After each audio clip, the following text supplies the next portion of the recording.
die. Nothing's gonna stop me now. Nothing's gonna stop me now. Nothing's gonna stop me now.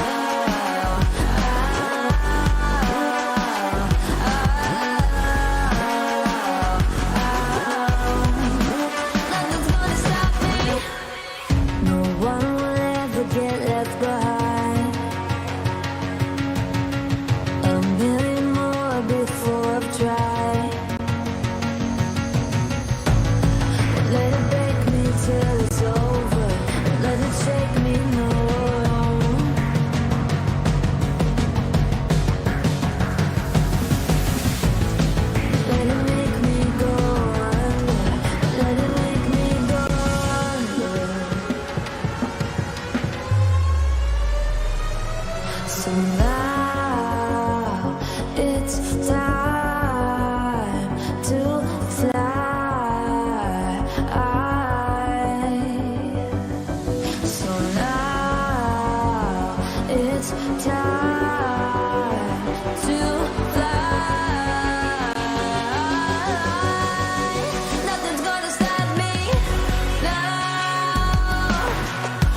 So we enter the final night for the PUBG APAC qualifiers on the road to the Esports World Cup. The race is on Jordan for that top four, which, currently it's not a massive gap by any means, which leads us to be hopefully having an exciting night tonight. We've got ourselves 6 final games to determine said top four. I would say there's probably only one team that's looking probably head and shoulders at the moment in all gamers, but even they still need to pick up some extra points along the way tonight. Yeah, they did have a couple of matches towards the back end of last night where they weren't really able to get it going too much. So instead of really running away with things, they do end up at 111 points, which is still quite stable. It's still quite solid. You're talking close to 25 or 25 points over a 5th place position, which is generally what we would consider to be reasonably safe in a 6-match format. So I think all gamers are fine. I don't think they're going to be dropping outside of the top 4, but for everybody else, the jury's kind of out at this point. Buriram have typically been reasonably consistent, so I'm willing to give them the benefit of the doubt. Sharper had a good night last night, but didn't have a great start, so they've been a bit more up and down. The same can kind of be said for Flash in the reverse, where they had a good first night and not necessarily as fantastic of a second night. TDT, Roy, Alter Ego, Forest Natural, I mean, even to an extent, E Arena and FW, 4 Crazy Rabbits have all kind of shown us moments, definitely, but not enough consistently to be inside the top 4 at the moment. However, they have done enough to say, look, if you have one banger night tonight, maybe you can still make it. Again, bearing in mind that cutoff, it's probably going to be around 120 points, somewhere near there is what we're kind of expecting. So you need a really, really big night if you're someone like an FW Esports or a 4 Crazy Rabbits. Not impossible, but very difficult. For me, I'd be looking at probably down to Alter Ego maybe as being part of that conversation. I was just having a quick look at back at their result last night. They got 47 points out of last night, so that'd put them up at about 117 points if they were to be able to replicate that, for example. So you do that again, you have 247 or 50, let's say 250 point days for Alter Ego, and then one sort of average kind of 20 plus point day, 23 I think it was for day one. That sort of feels like it's doable for a team like Alter Ego, but for the rest of the squad underneath them, you're really expecting more than what we've been able to see from those teams in the past in order to qualify. So that starts to become a bit of a harder sell to me.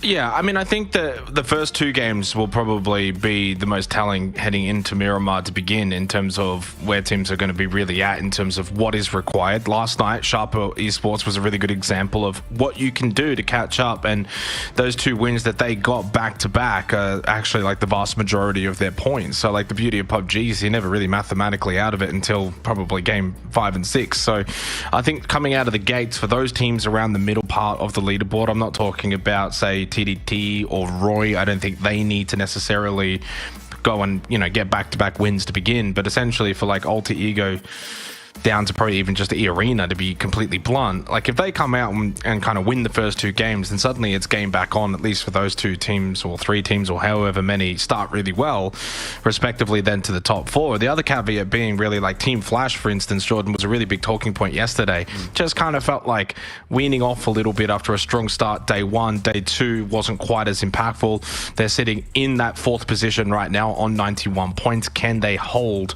a top 4 position? Because they're still going to need at least a 30-point night. That at minimum, you can't afford to have 15-20 point kind of night. You don't really want to go into Miramar and drop a donut to begin, suddenly pressure on. You may even then drop straight out of the top 4 off of the opening game. So that's kind of the pressure on them. TDT will be clearly breathing down their neck. I'm usually with 18 game tournaments, especially with 4 spots, you're probably not going to go into game 5 and think we're done.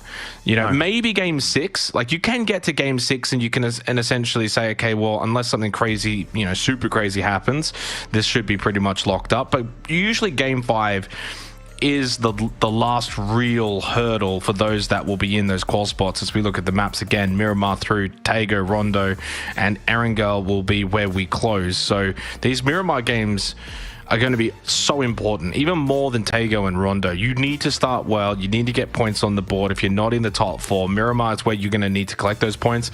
You may even have to change up playstyles.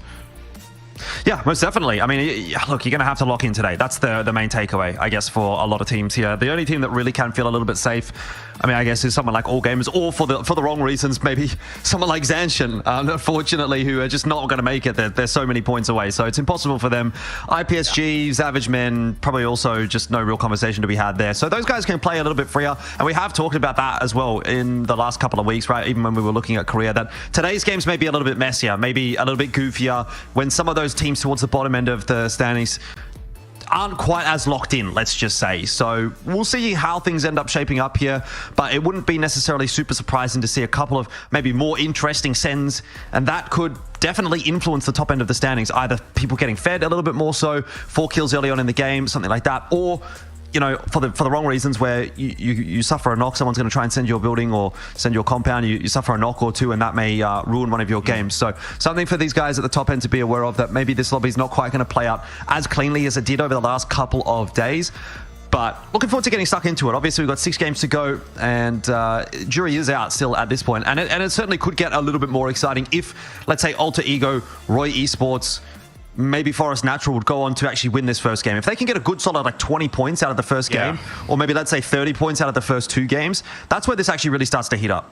Yeah, and look, it puts pressure on those teams, absolutely. You've got to think now, if you're not in the top 4 position, you've got pressure on you. I mean, there's also pressure on probably Team Flash, Sharper to a lesser degree. You know, like in theory, Sharper are only 13 points to 5th. Like, that's actually not a lot with 6 games to go. I mean, and then you can throw in Biram at that point because they're only 1 point extra. So, you know, it really does come down to, though, you probably need multiple teams to be doing well in terms of, I would say, TDT, Roy, and I'll include Alter Ego in that as well. That if all 3 of those can start off on Miramar, and not obviously all of them can win, but if they can start off and get big points, it puts so much pressure on those in the top 4 straight off the bat.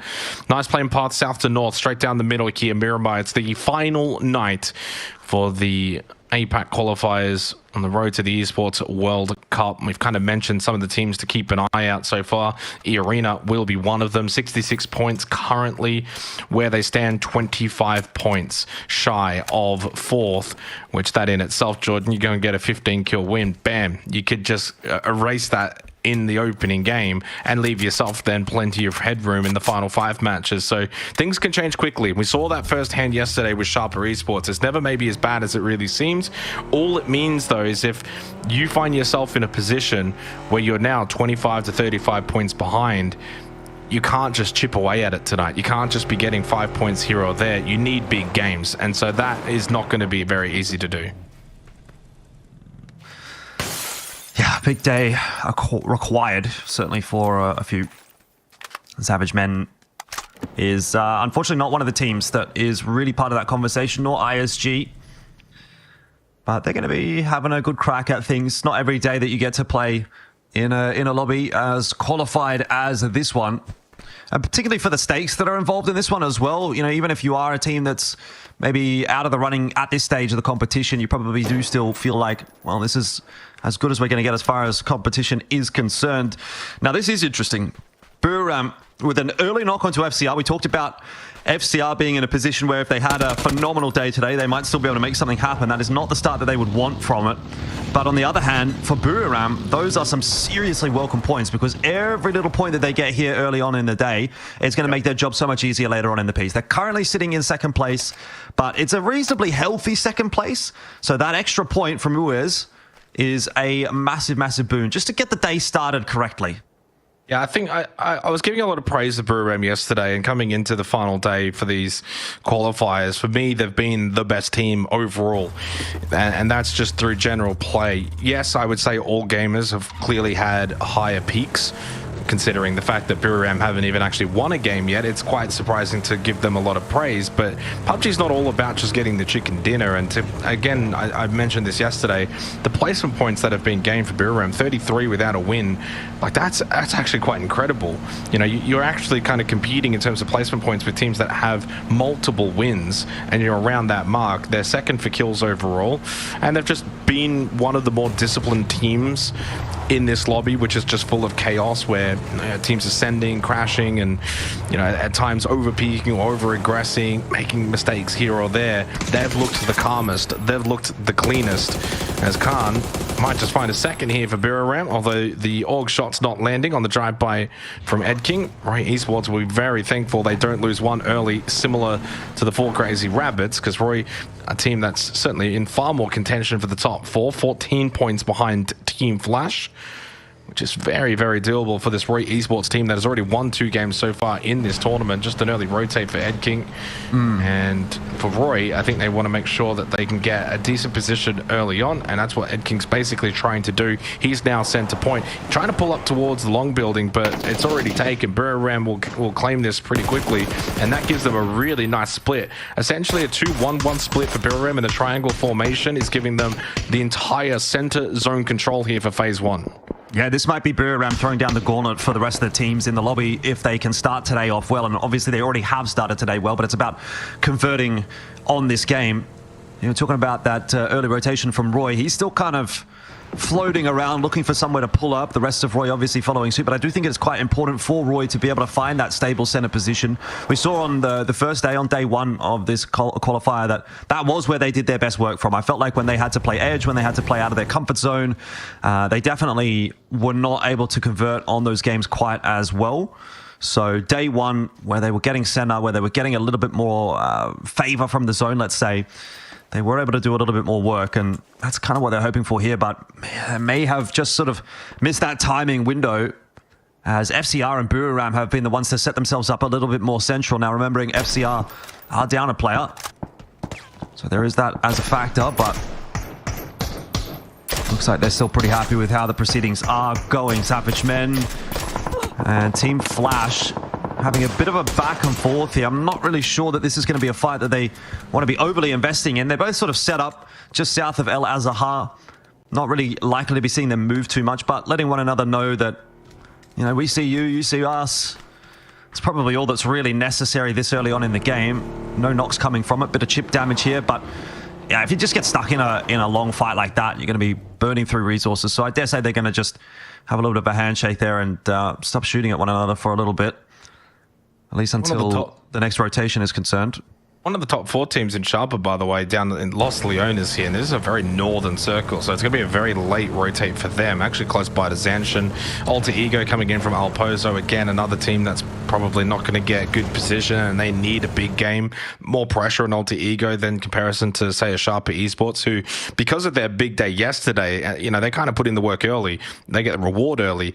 They can kind of come into today just looking to, you know, pick up 5-6 points a game. That probably then gets them top 4. They don't need those massive games anymore, so they can come in, play late. They don't have to go early positions and try and get, you know, crazy spots early. But Nysol, while as I'm talking about it, has finished off Thunders, so you're not really in a position, still Sharper, to be just throwing away games. You're not exactly got a massive point gap, and especially to the team that's in dead last. Now, admittedly, the final game yesterday, Zanshin finally had a game that was a little bit more decent, which was good to see. Maybe they can bring some of that into the final day, and certainly a good start against the Sharper Esports team that were incredibly strong yesterday. And for Sharper, currently 99 points in third. 13 points ahead of TDT, but if you lose one early, your chances now of getting those big point games certainly do diminish and could open the door to those in 5th, 6th, and 7th, who will certainly want to be leapfrogging you as soon as possible. Yeah, I tell you what, you wouldn't be feeling very happy if Zanshin was the team to ruin your chances of qualifying to EWC in Game 1. Obviously, there's still a lot of games left to go. But Sharper wisely trying to navigate away from that engagement. Taekon receiving some fire here from Huang on TDT. Nothing really to come of this one. One team that I'm interested to kind of keep a note of this game as well as Forest Natural. Can't see them on our screens right now, but up in the hard northern side of the map, they're going for a very, very long rotate. Going to be coming in around Campo Militar, maybe past ISG. And they're another one of those teams that you throw in that bucket with 4 Crazy Rabbits, for example, that if they could start today well, they might even be part of that conversation still. So a northern shift here could throw a bit of chaos in. We're obviously expecting teams like Biram, who are dead center, to be feeling pretty good about things at the moment. But there has been quite a number of hard shifts in the APAC qualifier, even in the Korea qualifier as well. So I wouldn't be resting on my laurels just yet out of this phase 1 pool. London on the floor right now. I'm not sure who actually ended up getting that knock. Might have been Team Flash. So I'd imagine that's going to end up being converted. But also quite interested to see what is brewing here. The FCR guys have been kind of lurking around. Lambao has literally been sitting on that little ridge for probably 5 minutes. So is he aware that Buriram is so close? Does he know Dynasty is in the compound below him? Or is he just holding this position? I'm not sure. But it would stand to reason that these two teams are aware at least that one another are close by, because they were fighting earlier on. So it may sort of brew into something, particularly if Buriram have to move out of that compound and have to make a rotate. FCR looking for some revenge, perhaps? Yeah, I mean, revenge, I think, is probably on their minds the way that they're kind of just sitting. To be fair, they don't have anywhere else to really go, Jordan. I mean, they're kind of center point of this zone anyway. And if this does hard shift, you know that there's a couple players down below in this compound that are going to want to get moving, and they might not be aware that you're that close. Shanks with a big kill onto Taekon. And we saw Lunlun down earlier, now finished off by Jacob. Nice early point for E Arena, and a nice early point as well for Armory Gaming. Both kind of in a very similar position where they need a big game tonight. Hard shift here for phase 2 over towards Al Azhar. This is going to change things massively. Keep an eye on Buriram and 4 Crazy Rabbits now, Jordan, because they are going to be getting on the move. But I don't think it's actually the players that are in that compound that FCR were kind of camping that have to move. It's the others that are going to be maybe potentially making their way over. But never mind. In the vehicles will now go Riz and Dynasty. So far, nothing in the kill feed is good news for Buriram, and well, everyone has gotten into their vehicles. It's becoming a mad dash to reposition here on a phase 2 circle pop. That once again is a hard shift, which we've been getting quite a lot of in the APAC quals. Still looks like a pretty good setup though for Buriram. We'll catch up with them in a second as we focus in on these rotations going past FCR. Some shots ringing out now. Cerberus look okay. So do FWE Sports. Those are the two teams that are passing by. Do have Sharper that have now also made it into the zone. That pull has actually kind of helped them out a little bit. With it going so far to the west, there's a fair bit of space actually out on that western side that they're able to fill into, even despite the fact that they are one of the later rotators. Sanshin will be losing one. That'll be another point for all gamers. Not that they necessarily need a lot of help. Obviously standing head and shoulders above the rest of the field at the moment, so feeling pretty comfortable about their position for now. E Arena have a 2-2 split. Little north-south action kind of going on here, realistically speaking. Shouldn't really make too much of a difference, but if it is a hard north pull, maybe. The dust is settling. I mean, there's not a whole lot that's actually happened on that rotation, so I suppose it'll be into phase 3 and 4 where we really start to get into the shenanigans. I mean, that's really Miramar in a nutshell, isn't it? Especially with a circle pop like this. Al Azhar itself, as a city, can house a couple of teams. Lots of decent cliff positions to still play out of. Lots of teams with vehicle rotates. Everyone's still got more than enough space. That's actually not, you know, bad playable positions. I mean, the far eastern side certainly is quite vacant, except for Forest Natural Gaming. Of course, Sharper now down to 3. Just on the east side of Al Azhar in this position, so just outside of the city. It's probably the western side where it's going to be quite intriguing to see what happens. FW rather split, Buriram holding just up above the cliff, looking down into Al Azhar. Down to 2 for all gamers. And we touched on them, Jordan. You know, they're not exactly hard locked in. It's not the, you know, kind of Gen G lead that we saw in the Korean qualifiers. If they have a, you know, single-digit night, it could all go horribly wrong. I think that for them, though, being on 111 points, make that 112 now with that kill, you're probably still only, let's be honest, 10 points away from being able to confirm a top 4, barring something quite crazy. So they don't need a big night by any means, and certainly not panicking for them. But you know, even though you are in first, you do still want to start the final night well, extend that lead as soon as you possibly can. It doesn't seem like it's going to happen in this game unless the duo can do something, yeah, really nicely. And I will say, this is the kind of circle you want when you are down to a duo early, being able to go into one of those main cities, in this case Al Azhar, find a building and kind of just chill out. And this is a very fascinating circle. So Al Azhar is still fully in, but it's that north side that's far more prominent inside of the phase 3 circle. This is a really nice circle right now for E Arena. That's a nice circle for quite a number of teams there. To be honest, Armory Gaming maybe not too disappointed by it. Even Sharper to an extent have a chance to pick up a few points here if some teams start to come rotating past them. Team Flash slowly but surely making their way into the eastern flank of El Azahar. There's been an E pickup called as well by Buram. I'm not sure that they're going to end up needing to use it. They can stay up on that ridge that they've been holding for the better part of the last circle, but maybe someone just goes up for a bit of info. It doesn't look like anyone's taken it. It was just as an insurance fund in case there was going to be a hard pull. Cerberus getting themselves into the kill feed as well. We talked about Alter Ego and their chances of making a run into the top 4. It would have needed to be a good day, as good of a day as yesterday. Maybe even slightly better in an ideal world. But it hasn't started the way that have liked it to have. Lost a player. And they do kind of look like they're in a bit of trouble here. Kind of trying to roam around outside of the zone and see if they can find somewhere to pull up and reset. They need to heal up. They need to regroup. They're a bit split at the moment. And they're not finding a spot where they can do that safely without being harassed. They're kind of in between Six-Ax and the rest of FW Esports. You can see FW Esports are coming across to try to capitalize on this already. Ekbar has gone down. Nana One can't see anything. This Sandstorm might actually be the saving grace for Alter Ego. Raze will go down in a trade, so all of a sudden maybe we're back into a bit of an interesting spot here, although you'd say Trick is kind of done on that amount of HP. Canaxi's going to make short work of him, so Alter Ego down to just 1. It just looked all over the place really for Alter Ego, because you got 2 players sitting back here.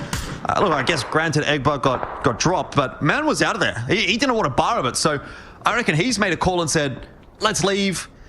And the other 2 have kind of like either hesitated or disagreed and said, let's fight. And they fought and he's left. And for whatever reason, there's been a miscomm. So he's gone. That fight might have been turnable if he was there. But either way, he's going to have to do it solo. So not a great start at all for Alter Ego. Very, very awkward. Well, I mean, and it's very awkward now because of where they're at in terms of the standings. You know, like they came into tonight not really needing, you know, like probably like one really good win, and suddenly it's like, okay, we're back in it. And the first game of the night, you're down to a solo already. That's devastating for them. Just when they maybe thought they were still within a chance, considering what a good day that they had yesterday. One of the very much improved teams on day 2 in comparison to day 1. That's just the finicky nature of PUBG, though, Jordan. You can have a bad night into a good night, but doesn't mean you can have another good night, night 3. Man, the solo, and Al Azahar, the finish. That's a little bit of a south pull. It takes away a lot of that space up north. Reyes knocked down by Duckmite. FW were in the action earlier on and will continue to do so. Nab's going to steal that away from Duckmite. Lambout then gets knocked down by a can. All happening here over towards the western side of Al Azahar, up on the cliff. But one got tagged down to half HP. John going to be able to spray down Edie. That's a great spray from that distance. Dynasty tucked in over on the corner over towards the right-hand side, lower end of that bowl. Does have a vehicle. Six-Ax also knocked down. It's all falling apart for FW. They've lost a second in quick succession, and 3 very important kills for TDT. They need all the points that they could muster up as quick as possible, and just like that, they're now only 2 points away from the top 4. That's how quick it can change for this team in particular. They are very, very close to Team Flash. Alter Ego out there as well in 16th place, so they have had a very poor start to the day. Canax, he's gone barreling down the hill. Where's he's going to go? He's on it for a jog. I don't think that's going to work out. Armory Gaming flanking him. So FW Esports also gone. A couple of teams in that chase pack that, look, were outside shots to begin with, but now with only 5 games left to play, are probably out of the running. Particularly in the case of FW, Alter Ego giving themselves a little bit more room to breathe with yesterday's result. But it's not looking good for those 2 teams, especially with teams like TDT as well, like you say, kind of starting to rise back up a little bit. They've been flying under the radar. Didn't think they had a outrageous day yesterday. They didn't need an outrageous day necessarily. Maybe today is their day. Zone pulling in about 1 minute to go before we'll get to see where the next one is going to end up. And ISG still kicking around, but so many times you see them just out on the edge of the zone. Like, they always seem to find themselves playing edge, not in a comfortable position. And this is another one of those instances where they are one of the northernmost teams, and they're still trying to figure out a way to maybe even get to this current zone, let alone even think about where they're going to go for the next zone. So they're kind of running a little bit behind the 8 ball here, ISG. I don't think it's going to go too well for them. Zanshin potentially giving up a point or two here to Roy in the kill feed. And again, that is going to make it even more difficult for the chase pack because, well, Roy very much in and amongst it. And any points that they can get are going to be very valuable. Yeah. Oh, absolutely. One kill for ISG, but they could get a little bit more here and certainly play spoiler, and that's what a lot of those teams towards the bottom can still do tonight. Have a little bit of fun and be the nuisance against these teams that are still looking to qualify. Van Nye finishing off Loudbound, another handy point for TDT. Zest with the knock onto Muck as ISG are indeed getting amongst it, but Surpress slowly coming out on top. Head King and Setsuna, the only two players still up for Roy. Only the singular point. As now Zanshin coming in from the blue. I don't know how they've ended up in this position. Would have been a long wrap considering they were a Los Leones team. He's now pushing up. He did get some damage onto Ed King. Got to get this kill. Does convert. So at least 2 kills for Roy Esports. Just keeps the points ticking over. Kens goes down into the blue. And it leaves just Vivim completely by himself. They've been completely cut off by Cerberus. I think dealt with ISG rather comfortably. Cerberus, of course, a team that needs to do a lot of work tonight, Jordan. 49 points coming into tonight. They would essentially need 70 to 80 points, I think, from tonight, which could be certainly doable, but is it likely? Maybe not. For Roy now as a duo outside of the zone, anything else they can get from here is a bonus. This is going to be a very difficult position for them to gain more points, especially if they keep pushing in towards Cerberus. And there goes Buriram United at the hands of TDT. That's a statement from a team outside the top 4 to take one of those in the top 4 out early. No placement points for Buriram.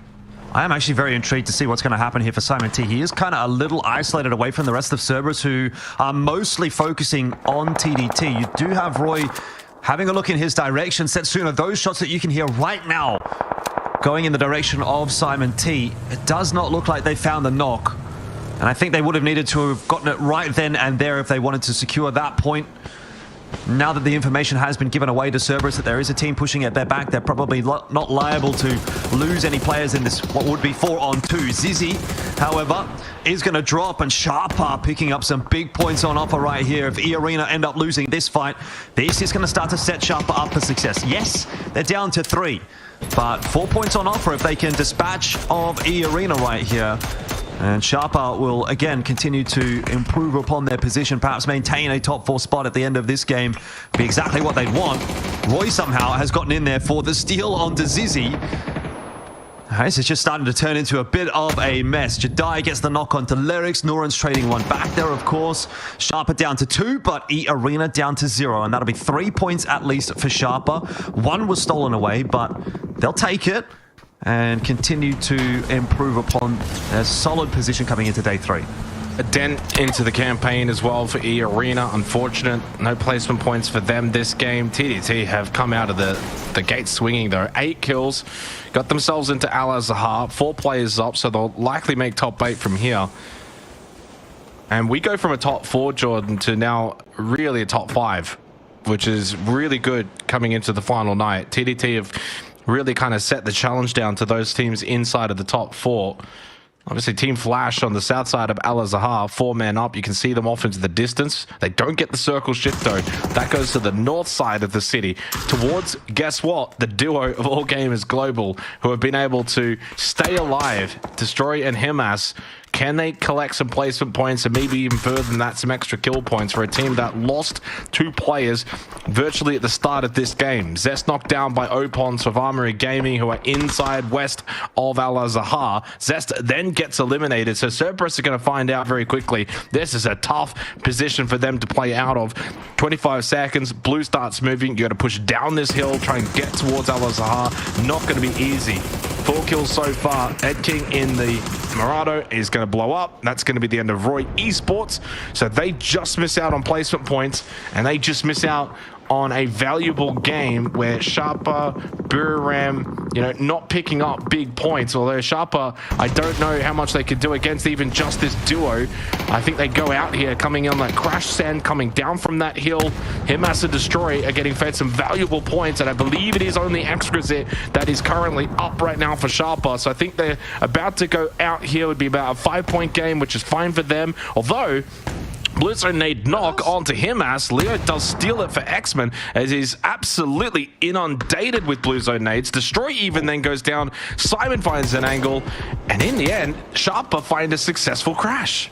Yeah, I was going to try and find the positives out of that one for Sharper in saying that, if you're going to give points over to anyone, it's probably not too bad to give it over to all gamers. It means that at least that's not points that are going over to people that are trying to catch up with you. Now, though, it might be the other side of the coin. Simon T's going to go down. Cerberus have just given Sharper a couple more points. They get 2 more kill points out of that one, plus an extra placement, I think, because they ended up in 6th as opposed to 7th. They do end up going down themselves, but look, they add a few more points for themselves, and again, those few extra points, maybe it's 2, maybe it's 3, maybe it's 4, it can make a big difference at the end of the day. And that is an absolute mess on that side of the zone, but things will start to slow down now as we get into the final 5. And of course, it being an El Azahar finish means there's a lot of cover around. It is a city finish, and there's, a lot of teams kind of scurrying around, but it's going to be tough to dig players out. TDT and all gamers have run into one another, and Team Flash actually have shots in here as well. So that is starting to get a little messy. Yeah, the old S12K, beautiful weapon for these kind of city finishes. 20 seconds till phase 7. Hoang got that knock onto Opons. 2 HP and was able to stay alive. Throws out the nade, and good cover from Upchen helping out Hoang, who was getting pushed on by UNQ. Armory now down to just a single player. Savage Men Esports in a great position. That's now 10 kills for TDT. Shank spotted by Upchen. X-Men are just getting so much vision from their position inside of Al Azhar. Yes, they've been quite fortunate with the circle shifts, but making the most of it at the moment. As Hoang does convert the kill onto Opons. Leo did get taken very low while he looked to try and push out of their position a little bit. Forest Natural Gaming have been very quiet, but they've got 4 players up.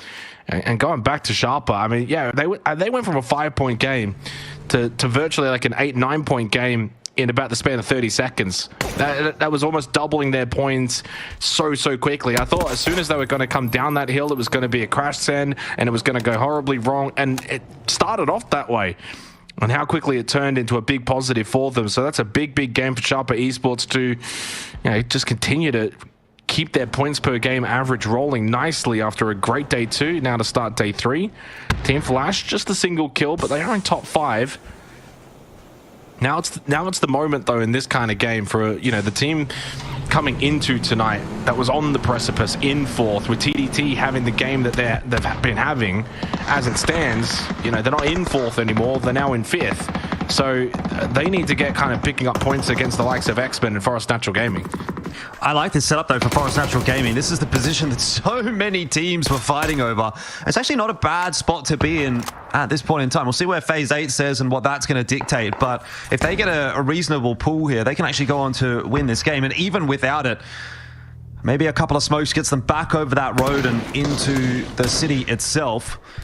They're kind of isolated away from the rest of the fighting. And Forest Natural Gaming, we're a team that we said, if they have a good start to the day, if they have a win, maybe they elevate themselves back into a position where we can argue they might be able to make a top 4.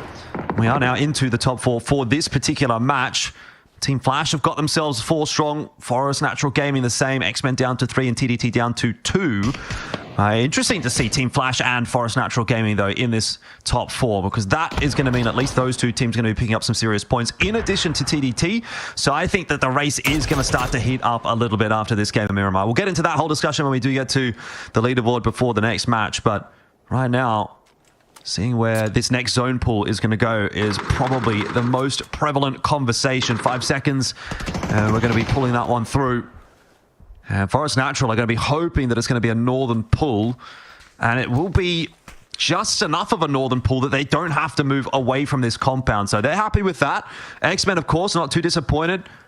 Maybe even to an extent, Team Flash can be happy enough with that pull, but TDT going to have to cross the road, and things are going to get messy for them.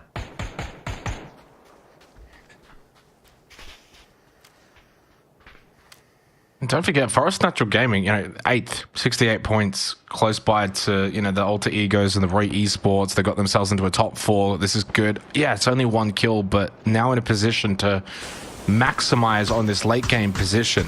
And as you said before, good rotate to that more northern side. They can play the fence, don't have to worry about, teams pushing in behind them. They can kind of just worry about those that are in the city. But they do probably still want to look to pick up points. For Savage Ben Esports, it's probably a case of too far down the leaderboard to have any impact for the race of top 4 outside of spoiling the party for others. Upchen will sit the smokes. TDT down to the duo, but 11 kills this game. Top 4, job done. Anything else, a bonus. Upchen spotted on the stairs by Hying. We'll talk about another extra point that goes the way of TDT. Hying did get knocked. Fair9 with a quick trade. Goes for the drop shot prone. Doesn't work. Leo with the double. He'll get the revive on a savior. TDT will go out in 4th position as Savage Ben Esports will make top 3 along with Forest and Flash. Yeah, it's probably just going to be a top 3, though, because Team Flash are on the hunt. Now, you don't want to overstep here, particularly because Kisama has been knocked on that cross by Scappy. So it's a wise move from Flash to just slow things down, even if it is going to allow Savior to get another res. There's a world there where Flash just overcommit to that. Leo gets another knock, and then all of a sudden the chances of Team Flash winning this game are gone up in smoke. But they themselves will find their own res. So we're back to 4v4, at least in terms of the discussion between them and Forest Natural. Leo on the move here, though, jumping out the window. He's looking for an angle.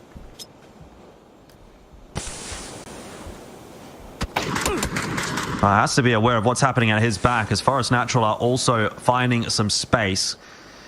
It looks like both the full squads are pretty keen on just digging out X-Men here. So I suppose X-Men are the wild cards in this situation. There's a bounce straight to the face. Savior, he is going to be meeting his maker, and Leo will go down pretty quick smart after that. So a couple of extra points on the board there for Team Flash. And now into the 4-on-4. Forest Natural, I would argue, have taken slightly deeper positions inside of this Phase 9 zone. They are a little bit closer to the center dot, which will help them out. But this really comes down to who can get the first knock. Yeah, I agree with that. I mean, first knock doesn't guarantee you anything, but it certainly goes a long way in helping in a 4-on-4 like this. Position, slight advantage for Forest, but even then, it's so marginal. As we see on the overhead, the ability for Flash to still get some high ground positions, kind of move side to side, get to more forward positions based on the way these fences are kind of located. So they go for the double boost up, trying to get Long X up there as well. Kind of running out of time, guys. I mean, the game's only got a minute remaining, and eventually Long X is going to be able to get boosted on up. So they get this high ground, but you got to be careful because it's also very easy for Forest to shoot you while you're up here. And the nades as well. Well, they go kind of over the top of the roof, and Kwaisama is able to avoid the brunt of that damage. Could have been a whole lot worse. Down to 45. He was able to get that shield back up, and so ends up being still a very valuable position for Team Flash in comparison to Forest. Forest don't have any kind of elevation, but not right now, just about neither does Team Flash. And I don't think you really have the time to go for that res. He's out for the count. There's that opening pick that goes the way of Forest Natural Gaming. The Panzer in hand for Baron. So as they get pushed further and closer towards Forest, you would imagine that Panzer can have a big say as well. And Binnek lost his battle. Long X must find the double here to the players on the fence. Got some good damage onto Kiss, and yes, said Blue Zone did the rest. Then gets Baron, who had to push out from the fence line. Still has Hungvo ditched down below, but Esquilusia, the old head. Oh, but Long X from above. It doesn't matter, though. One last player was still up for Forest. Right down to the wire. Wow.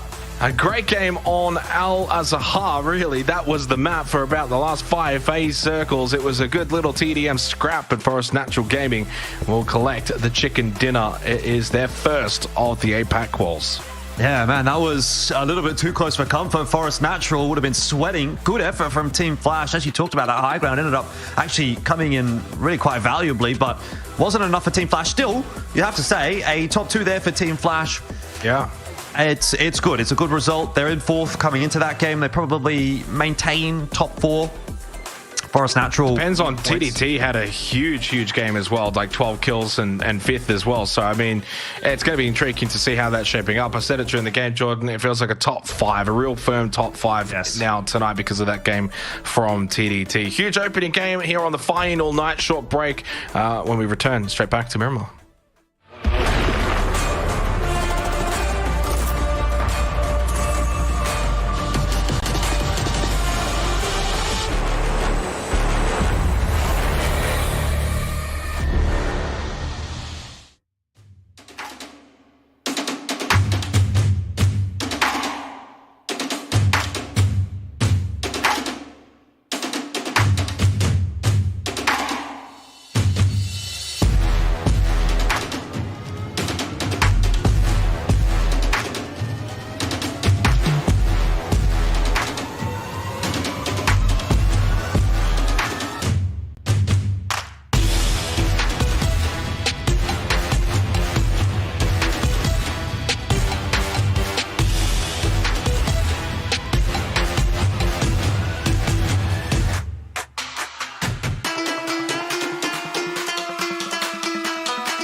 Big win for Forest Natural Gaming. 5 games to go for them as they chase the top 4. Jordan actually in 6th right now off of that. And a big game for them. And what a fun one too to begin on Al Azhar. So TDT get 16 points. Forest get 15 points. Savageman Esports, unfortunately too far away to really do that much tonight. So kind of, I would say 12 points that just are kind of wasted in terms of that battle for top 4, but it also means less distribution to those top 4 teams. Team Flash got 9, which is arguably the kind of start to the night they needed after slipping a little bit away yesterday.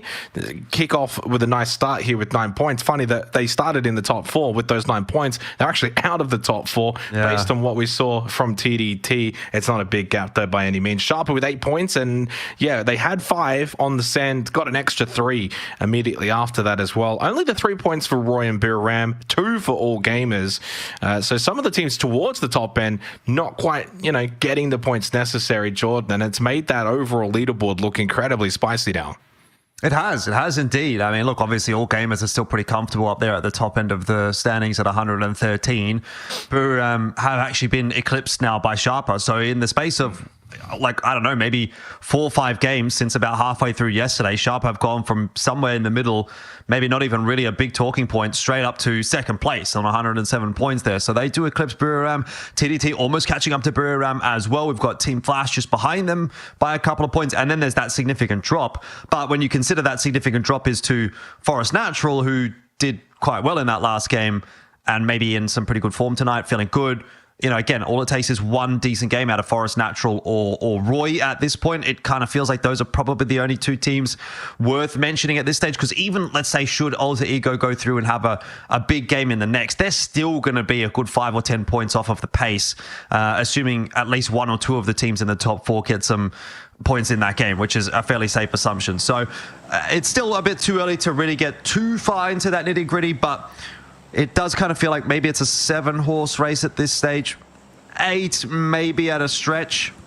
Well, I mean, this is the issue, right? Because it's always like you don't want to discount Alter Ego, because what happens if they just win this game, win the next game? Similar to what Sharper did yesterday. Yeah. So you can never really say, well, they're out of it. And then at that point, E-Arena's only 3 points behind. So then they have to enter the conversation. But then Umbria also then only 3 points behind E-Arena. And then you see where I'm going with this. It's a slippery slope. So really, the best way it is to kind of I would say from Alter Ego down to even Cerberus, it's like you bundle all of those teams and you say, the only way you're going to make top 4 now, guys, is back-to-back wins of high point values, similar to what we got from Sharper yesterday, which they got 45 points in 2 matches. So if you were to just grab, an FW right now and say they go and do that, that puts them to 107 with 3 games to go.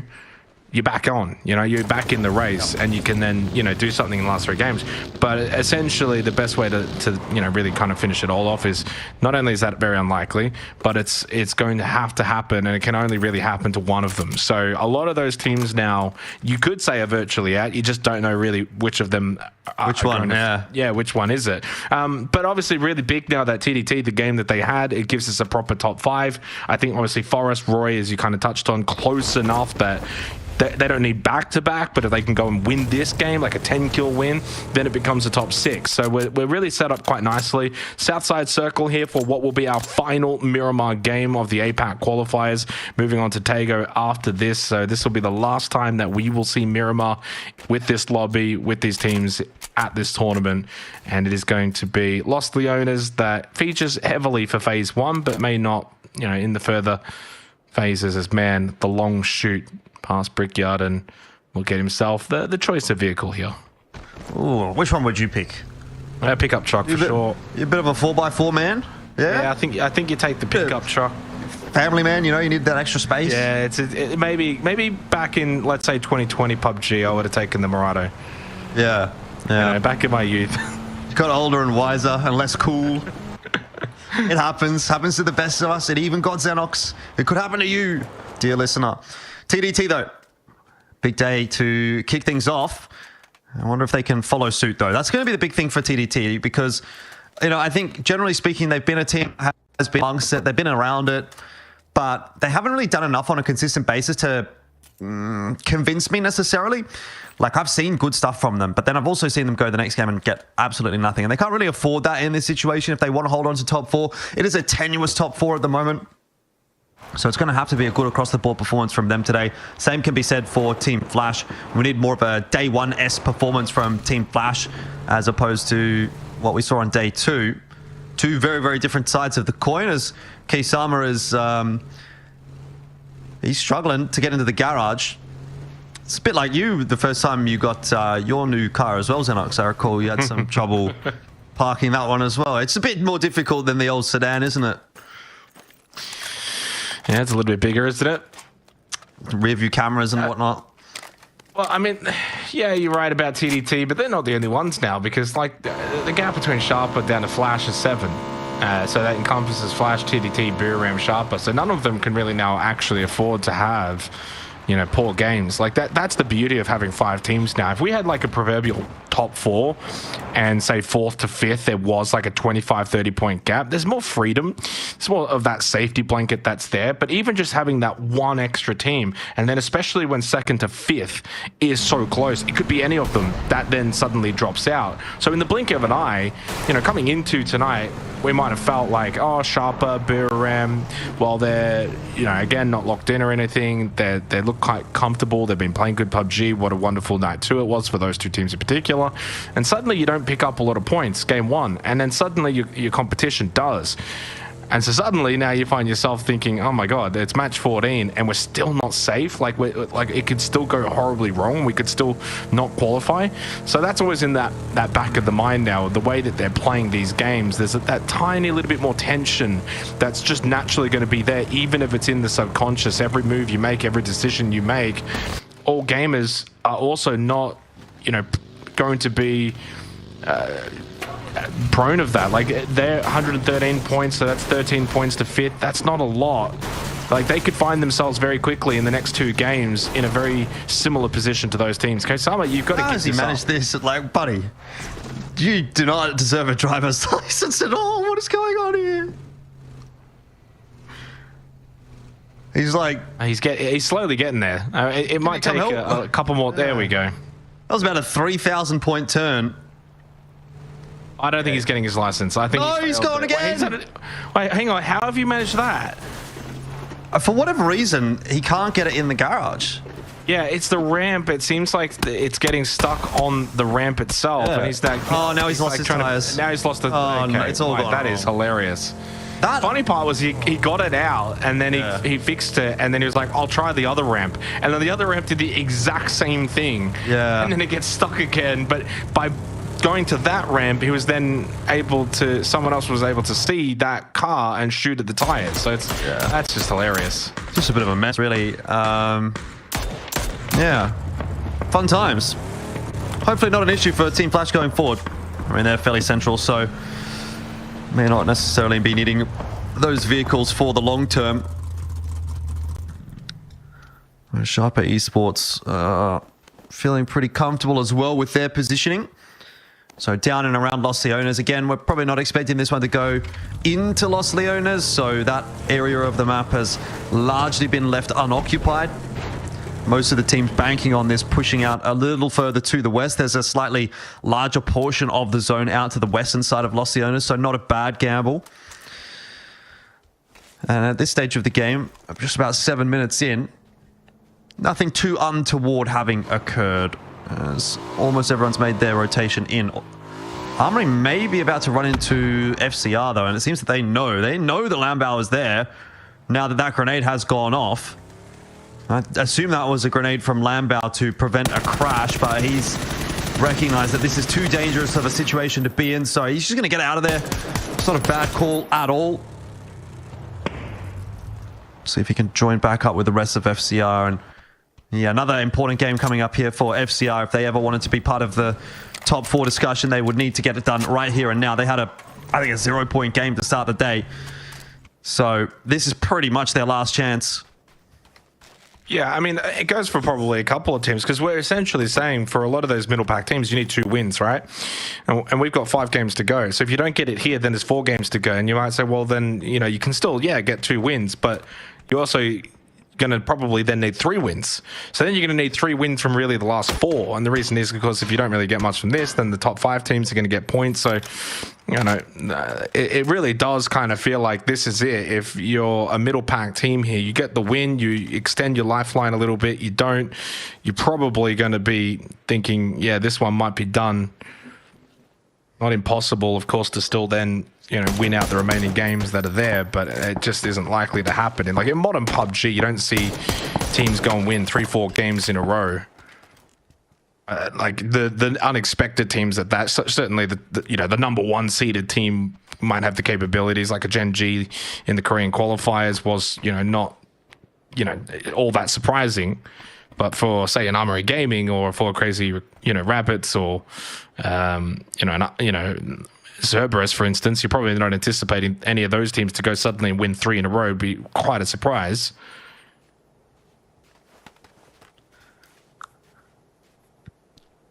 Everyone's pretty well set here for phase 1. Yep.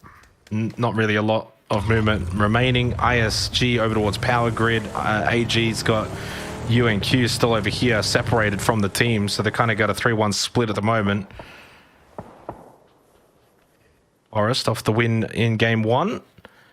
I've actually just kind of rotated in towards FW, who are kind of deciding if they want to let them pass on that main road, but the other 3 members of Forest have gone a bit south. It's only Scappy that's pulled up by himself here towards the southwest part of this phase 1 circle. 30 seconds till phase 2. No one wants to obviously hard commit at this point. If you're on the edge to the center positions, you want to see where this circle's going to go for phase 2.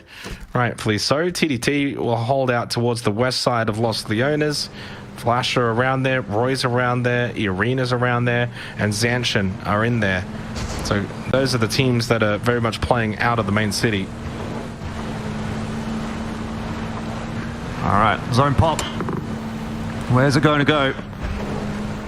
Oh, actually has gone over Los Leones. So that gamble that most of the teams took out to the western side of Los Leones is going to prove incorrect in this instance. So we'll see maybe 1 or 2 teams end up actually inside of the major city here on Miramar.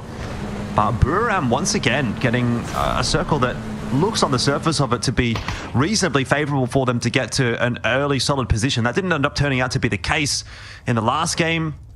They kind of had the pick of the litter, but only ended up getting 2 or 3 points out of it. And that wasn't necessarily a huge concern given that they had a bit of a buffer zone, but they're going to want to make sure that they can at least convert something out of this game in the realms of 5 to 10 points. Otherwise, their position inside the top 4 is going to start to come under some scrutiny, particularly with a couple of reasonable pools.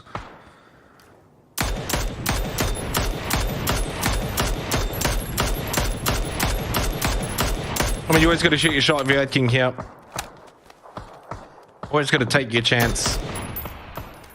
I'd say out of like 18 games that you play, you might hit those once.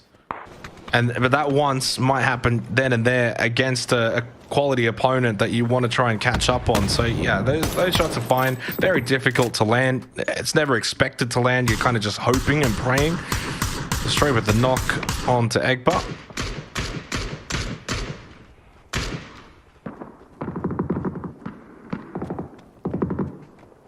Roy's a team that's not going to be moving based on that phase 2 pop, so that they can continue to just stand here and shoot. There's no urgency. ISG have called in an E pickup.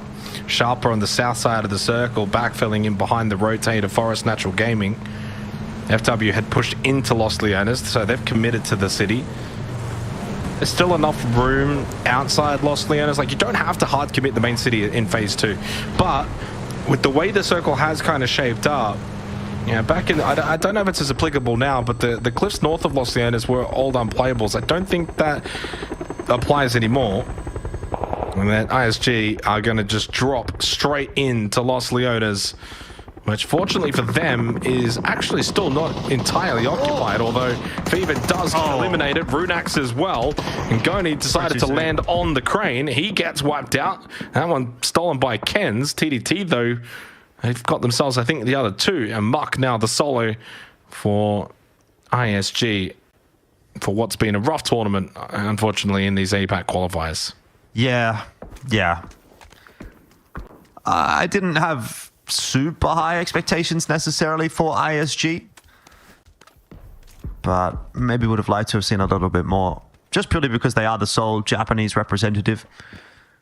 I want to give each region a little bit of something to cheer for, you know?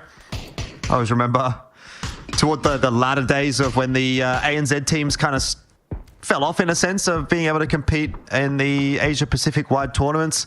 It was always a bit rough on the vibes. So I assume for Japan as a region, it's not so disappointing necessarily, but they'd like to be able to cheer for their team and have them be in a position where they might be able to do something. But that's just unfortunately not the case for ISG. Here comes the zone pool straight over the top of Los Leones. So, okay. Oh, yeah. It's going to be another interesting one. We had that El Azhar finish a little bit earlier on. And that was, you know, it was, I guess, like the taste test. It was kind of like the teaser, the entree to the Los Leones finish here that we're going to get to close out the Miramar games for this Asia Pacific EWC qualifier. The main course, the little city to the big city. And look, they can be fun. They really can be, but this just throws an absolute spanner in the works for those top teams. A lot of the PUBG fundamentals go out the window. Tede losing his life. Roy, a rough start here on Miramar, but again, you think of the two circles that we've had. Oh my God, not again. It's the same problem. You can't even see. He's literally not even going to the garage. He's hitting the wall like that. I mean, that's even more egregious than the last one that we saw. Bro's just trying to drive into a wall. Kisama can't get in away. Dead center. What is going on today with the cars? Samoy knocked down by Nirans and finished off as well by Nirans. I mean, this is just going to be a total calamity. It's Los Leones. It's good luck. It's so difficult to predict who's going to come out of this game now, because you essentially are going to be coming down to who's just better at raw gunfights, the way that they're playing around these buildings, very TDM, similar to kind of like your ranked experience when you hot drop, you know, something like a Pachinki, running around, trying to find angles, getting knocks, but you can't sometimes always finish them. What you want is as much information as you can possibly get and controlling as many buildings as you possibly can. Which is why, as we get the overview right now, TDT just trying to move around and see if they can find anything. Allgame is actually still outside. They're a long way away from getting anything remotely decent inside of Los Leones. It's been a shaky start tonight for them as well. TDT Esports have been, well, at least consistent enough to find 2 kills. That's a third. That's a fourth. So 4 kills now for TDT. I mean, in these kind of circles, Jordan, you probably don't need to expect a whole lot. If you can get 5-6 points from a game like this, you're pretty happy. Yep, I'd agree. They've got 4. And they're liable to get more as well. This is the kind of game that's going to devolve. You'll probably be able to pick up a kill point here or there. People rotating in, someone gets knocked, you steal the kill. There's just a lot of bodies in Los Leones at the moment. So TDT shaping themselves up for a late resurgence here on day number 3. And again, waiting for that next zone pull. 5 seconds to go. It's just got to be somewhere in Los Leones at this point. There's no real opportunity otherwise, and it's going to go straight over the bulk of the forces. Now, here's where it gets interesting for someone like Sharper, who sitting in second place at the moment on the overall leaderboard, but are going to have a bit more of a difficult time of gaining points in this game. They're going to be a team that is coming in very late into the city. Most of the residences are occupied. So this could go very wrong for Sharper as they try to work their way in. If they choose the wrong building, or if they make a rotation past someone like Egba, for example, who's just sort of sitting on the ground floor here, they get sprayed out of the vehicle. That could be problems. Buriram suffering that same kind of fate, as they're a team that's now moving in from the north. It's Armory that's actually behind them that are sending most of the shots in their direction. Buriram may be able to get some revenge on Armory later on, when Armory do also inevitably have to move. Well, there goes ISG. Hungvo Ditch collects an extra point for Flash. Now, Armory Gaming, I've only picked up the 1 kill from this outside position, as you said. Now it's sort of like, well, you got to push in. And that's not going to be an easy thing to do. Nice pickup point for Himas. All gamers have pushed in towards Cerberus on the south part as we get to view it here. They've gotten 2 kills now. I don't think that nade's going to reach the distance Lyric's thought about it. You've only got one. Egba stuck over in the cafe. Made his way out the back, and Lyric's wasn't quite ready. Thought maybe he'd peek the right side, but able to slip out the back door. 90 seconds till phase 5. And I think the phase 5 circle's going to change a whole lot. It's going to make life more difficult for Armory Gaming. It's probably not till phase 6 that it's going to really change the course of this game. So Lolsey under fire, under siege. Luso nade thrown in as well. Has to fall back to the stairs, drop a smoke, and immediately employ that first aid kit.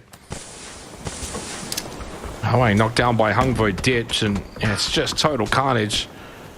Trades everywhere, knocks everywhere. All game is starting to clear though, and this looks rather succinct. Sawed off shotgun, clear, push, clear out all these rooms one by one, but Himas, he goes down a little over aggressive. No one could follow because of the Molotovs on the stairwell. Destroy does get a knock onto Zest. Cerberus looking for the revive up on the top floor onto Sololzi. Surely they get this flush onto Himas, although it looks like he's maybe crawling his way back down the stairs. Yeah, Tycon coming across to try and assist him, but he's bled out pretty quick. Must have been a second knock there. He was gone.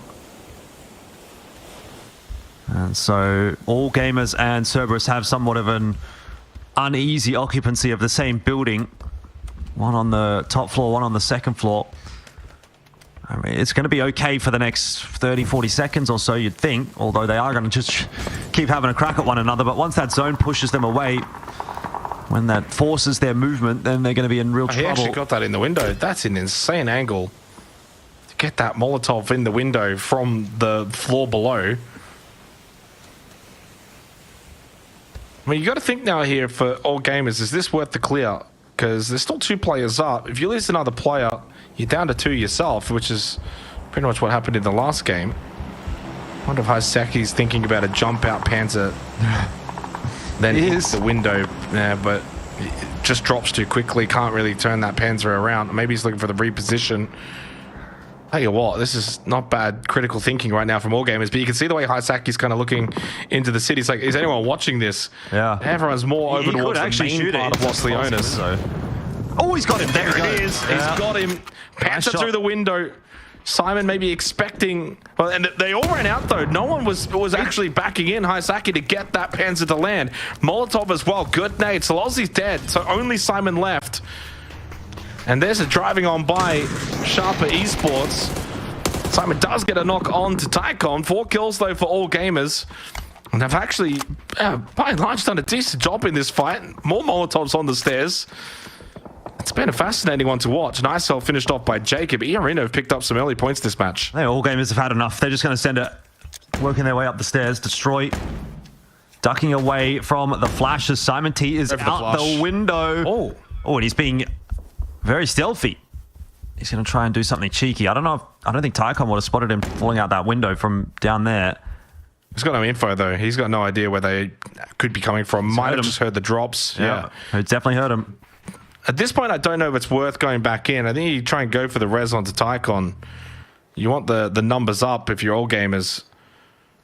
We pan away from that one at the moment to see how Buriram are doing on the east side of the circle, close by to Team Flash. Oh, and back we go again. Good trigger discipline. That is amazing trigger discipline. Simon T wipes out all gamers global. They walk away with 4 kill points. It's not a bad effort in a, Los Leones finish such as this, Jordan, but the fact is they couldn't clear out Simon T. Huge for Cerberus. Yeah, big one. Get those extra points on the board. Very much required. And he's dead. He is dead, yeah. And so, those extra points maybe not ending up being notable enough to really say that Cerberus have got themselves in any kind of feasible position, just given how far down the standings they were. But it was a nice individual moment. And if you could have done it with another 2 or 3 players alive, it might have resulted in something. But in the end, another one for Sharper. And potentially another one here for Team Flash. Again, the teams towards the top end of the standings seem to have locked in for the most part today. Exception potentially being all gamers. What a shock it would be if all gamers did not make it. Still quite a ways to go for that one. But Forest Natural putting in a positive name for themselves once again here in the second game of the day. That kill point stolen away. Oh, never mind. It was actually E that killed himself. So that point should still go over to Forest Natural. So it was a knock from them.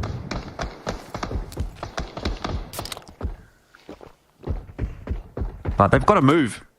Zone has pulled north inside of Los Leones, so teams like Sharper, Forest Natural have to try to scurry across to an open building if there is one that they can find.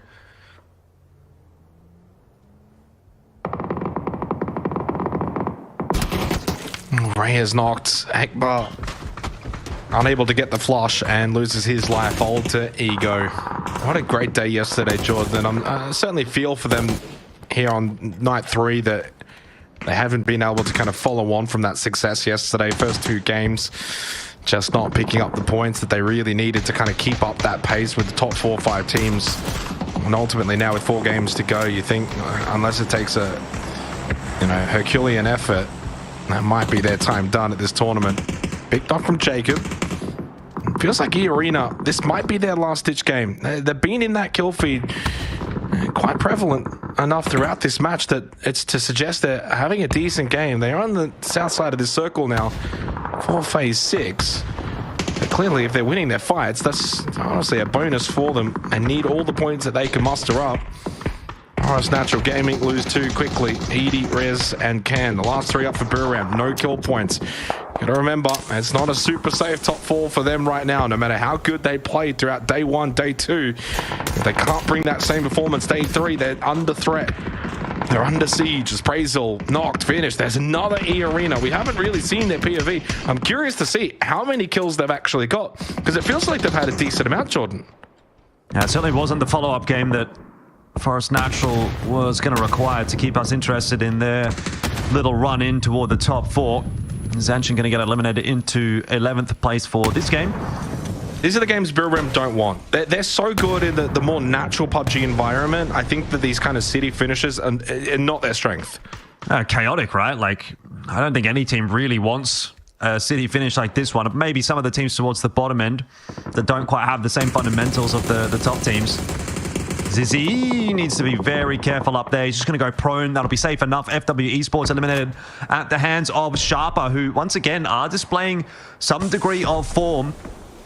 Did pretty well to get some points in game 1. They're doing the same thing here in game 2.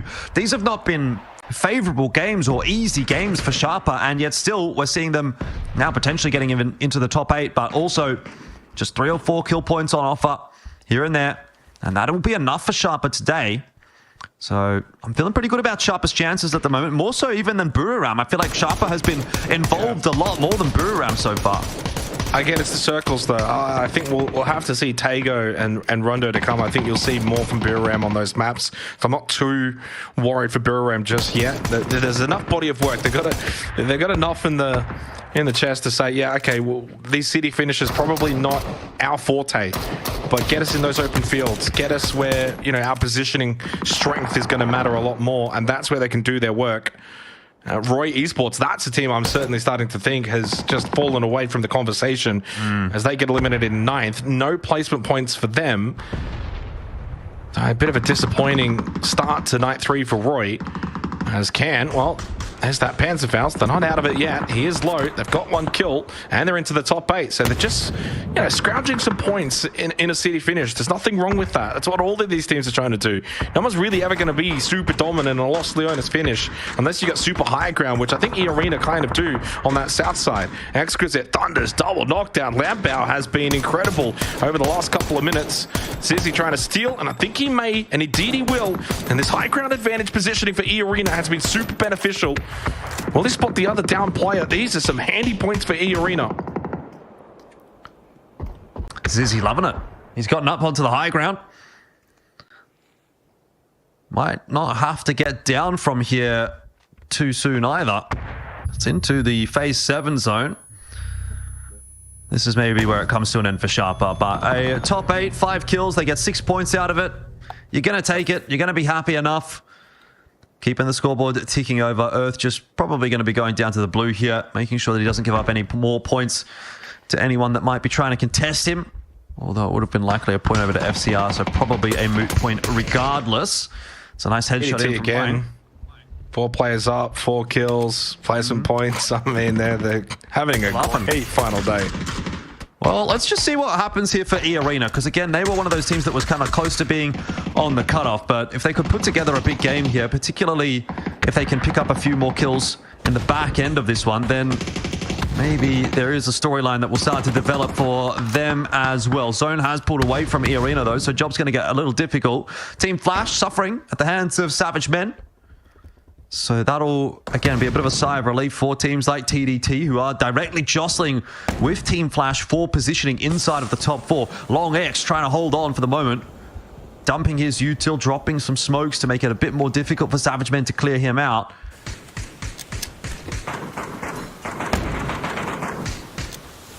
Yeah, and don't forget for E-Arena, as great as this game has been, they're in that 2-win kind of category.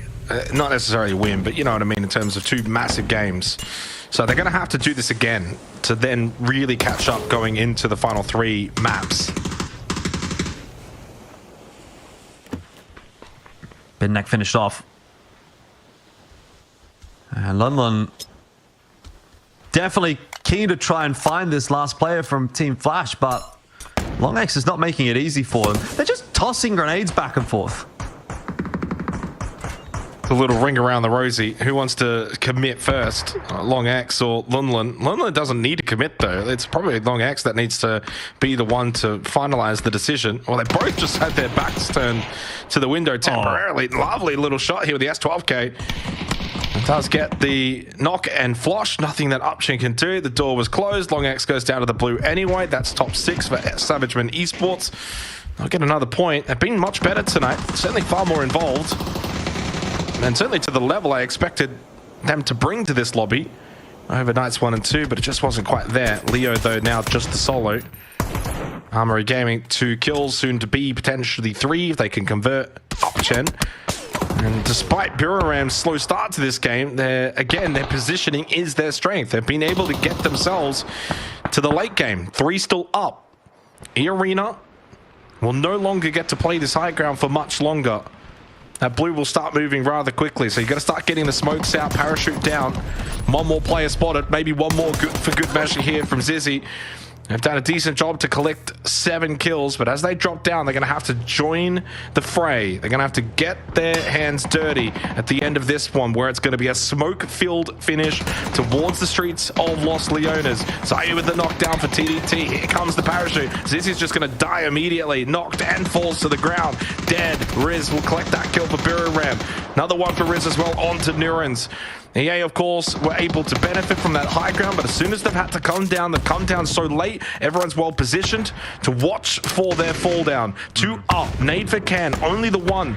Goes to the underarm, that might fall short. Riz gets knocked down, AG lose a couple, and suddenly this gets very messy. It is indeed. TDT definitely in and amongst it as well. They've gone and gotten rid of Armory Gaming, who go out in 5th.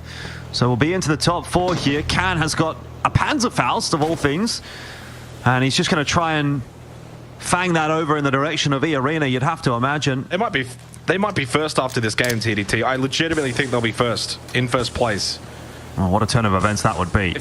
Obviously, if they go on and win it, which with 4 players up against a 1 and a 2, Hawaiian with the nade, and they can clean up the majority of these wounded teams as well. Even more points on offer. This could be a solid 25-point game, which would put them to around 127 points. That's above our benchmark, Jordan. That sets them up beautifully with 4 games to go. What a start to this night for TDT as they start to fill up that road with all of the smokes. Jacob knocked down, Lyric's down, a solo. It's really just down to who's going to get second. It will be Buriram after all said and done. At one point, it was a single kill. It wasn't looking like going to be a big game. They'll take second. That's huge for those 2 teams in the top 4, for Buriram and, of course, for TDT. A 13-kill win, 23-point performance sees them go to 125 points and top spot. Yeah, that'll definitely be above all gamers who have had a bit of a quieter day. So it's getting a little bit shambolic here on the final day of the Asia Pacific qualifier. Anything that we expected to happen maybe hasn't necessarily happened, but all those times we've gone, well, if they did this, if they could get themselves 2 good games in a row, they'd still be there. Well, they have. TDT have done exactly that. 2 good games in a row, straight up into first place, and now all of a sudden becoming the favorites to top this lobby. They're the hottest team. 4 games to go, though, so doesn't necessarily mean that that's a guarantee, but this is going to be a way more interesting finish than what we had in Korea, where we already knew which 2 teams were going to go through, and we were just talking about a third. This is like almost anyone in that top 4 could still be under threat.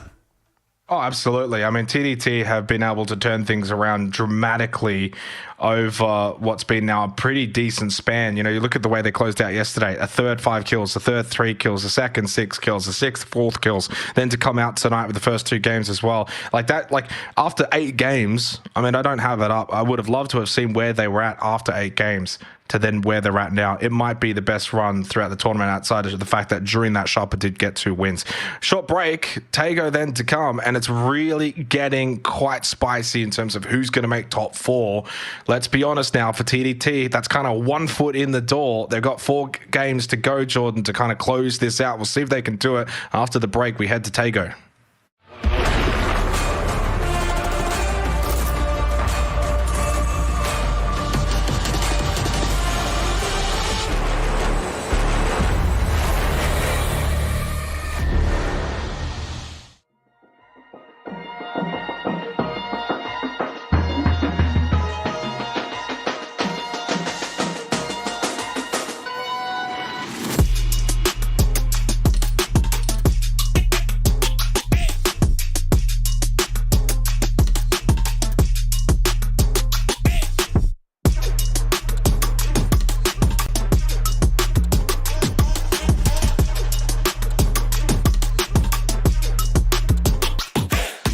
Three, two, one, go.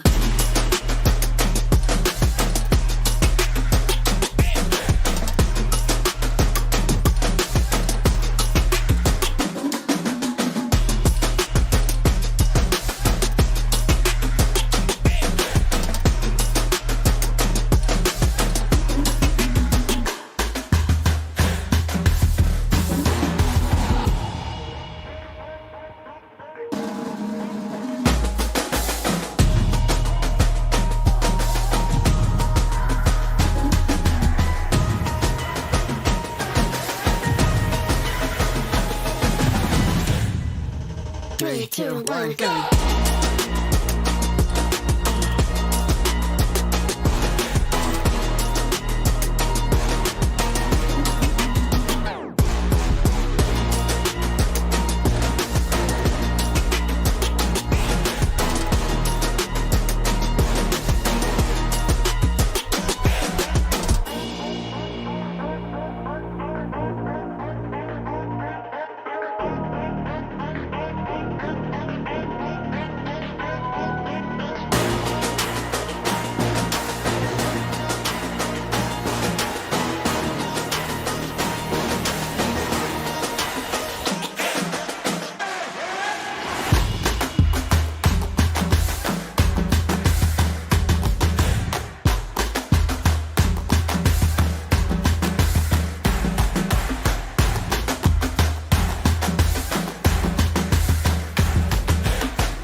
Three, two, one, go.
With that chicken dinner, the Daredevils now are the best placement point team, Jordan, throughout these qualifiers and have got themselves up into first place, 125 points, and they have got a healthy buffer to those outside the top four. 22 points is the gap to Team Flash, but then when you have to think about for TDT to miss out top four, that's 4 teams that now need to go above their current point total with 4 games to go.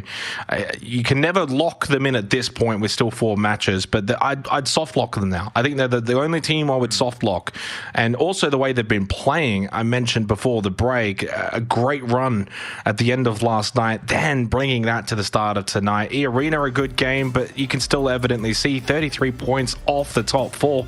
They essentially need to kind of do a sharper esports from yesterday still, even still, after that decent performance, if they're going to have any opportunity. That goes for Roy, Forrest, and at this point now for Alter Ego, Armory, and 4 Crazy Rabbits. They're the last 3 hopefuls. I'm cutting FW out. That's my that's my marker coming out now. FW and Down all completely marked out. 4 Crazy Rabbits would need like 3 massive games out of nowhere, essentially, if they're going to have any chance. Goes for those teams around them. So we're kind of getting to a point now where that top 4's looking rather settled with 4 games to go. Obviously, Team Flash is there, Jordan, but we hold our concern on their ability to break back into the top 4. Yeah, I just don't think Team Flash have been consistent enough in the games that have been difficult for them. Do you know what I mean? Like when they've got games that are working in their favor, when the zones are pulling in their direction, they are definitely good enough to convert on those games. There's no question about that. But when they're put up the creek without a paddle, I don't know that they're not necessarily that team that tends to find their way out in the same way we've seen an All Gamers duo or a Sharper do, where, you know, like All Gamers as a duo can make it like to a top 4 and get like 5 kills along the way, something like that. I don't really get that sense from a Team Flash, and that's kind of what we're going to need from them here, because they can't afford another bad game. They can't afford another 0-point game. They're at 103. Yeah, they're only sort of 10 points away from Sharper and Buriram, but look, Sharper certainly looking okay at the moment. Buriram, we've yet to see really pop off today, but with that points buffer, you still kind of give them the benefit of the doubt. So for me, if I'm looking at that scoreboard, and I know you want to maybe have a little bit of hope, you want to have a bit of a dream for 4 Crazy Rabbits and up, but I really think that if you're even Alter Ego and Armory at 70 points or 4 Crazy Rabbits at 67, that just seems like too tall a task, because essentially what you're asking for them is you more or less have to get to like 120, 130 points here. So you would almost have to double your points in the last 4 games of today, and it's taken you we've had 14 games now. It's taken you 14 games to get here, so you'd have to get the same amount of points or just slightly less than that in 4 games as to what you had in the first 14. Like, that just seems like an impossible task. It's not obviously mathematically, but just if we're talking about the reality of it, that, I mean, it's just very, very unlikely to happen. So yeah, I mean, like, yeah, I think that it's just kind of going off of what's still possible for some of those teams. Like the marker, when I say I'm marking a team out, I want to be pretty confident, and we got a pretty decent history with teams that we cross out that there's just pretty much no chance that they're going to be able to do it. And I think, again, even agreeing with you. I think Alter Ego, Armory, 4 Crazy Rabbits, that's the stretch. Like, it's an absolute stretch. What those teams need to do is kind of what 4 Crazy Rabbits are doing right now. Go and just get a 15 kill win. There's 25 points. Guess what? You then need to do it again on Rondo. And then guess what? Erangel, those 2 games, you're still going to need to play quite well. Maybe not 25 kill win territory, but still quite well. Doing a decent job here at Terminal to deal with X-Men really, really comfortably. There's only 1 player left up now for them, looking to find this 4th kill. And obviously at this point, 4 Crazy Rabbits would be aware they need huge games. So this is why I don't want to cross them out, because what happens if they go and get back-to-back wins similar to Sharper? Then you look a little bit silly. Can they do it? Certainly. Any of these teams can. But is it likely? No. Like, if I had to be honest and say, well, no, I don't think it's likely that Alter Ego, Armory, and 4 Crazy Rabbits are going to make top 4 from here. I wouldn't bet on it.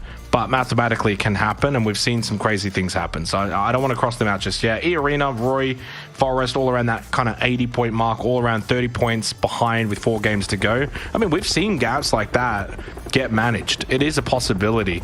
You need a really big game, and then you need 3 games that you're doing quite well. There's no more room for error at this point with 4 matches remaining. And if that 30-point gap becomes a 40-point gap with then 3 games to go, then I've got no hope at that point. So this becomes an incredibly crucial map coming into Taego for those teams in particular. Team Flash, a whole different story. They don't need to worry about getting, a huge win. They're still only 10 points behind both Sharper and Buriram for that matter. So it actually kind of gives them a double chance, if you will. Like, if one of those 2 actually does well but the other one doesn't, you still have a way into that top 4.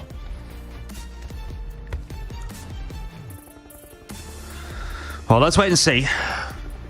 Still got the 4 games to go, including this one. So it's not a lock just yet. We're all keen to get stuck into those probabilities and whatnot, but at the end of the day, anything can happen. This is PUBG, and we've seen some pretty wild finishes at the back end of some PUBG tournaments. So hopefully that'll be the case again today, and we don't get one that sort of just peters out. Although it is kind of heading in that direction. I came into today feeling, okay, we're going to have a really good race. We're going to have maybe like 8 teams in the conversation. And now it's kind of like, maybe we're just down to 5, unless. But like when you start adding all these unlesses, it's, you're kind of grasping at straws at that point. So let's just wait and see.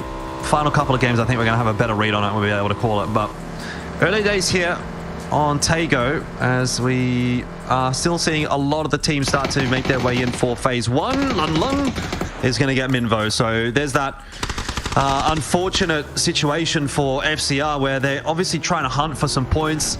They were chasing Lun Lun down. I don't know if they were still or if they were just looting in there, but they were at one point trying to chase him down. But he does get away with a kill point. Looks like he's going to be out scot-free in a sense. His car's definitely worse for wear, but he's still alive. And 4 Crazy Rabbits are not happy with that. They know, as you said, that the big games are going to be what's required, and they needed probably 4 there. They needed to get the 4 points against Savagemen, and they needed to keep the 4 players alive so that they could have a strong finish in this game. But that is going to hurt them, definitely. Yeah, I was just looking at the leaderboard when we started tonight. TDT were on 86 points, so they effectively picked up 39 points in 2 games, Jordan. It is oh, not again.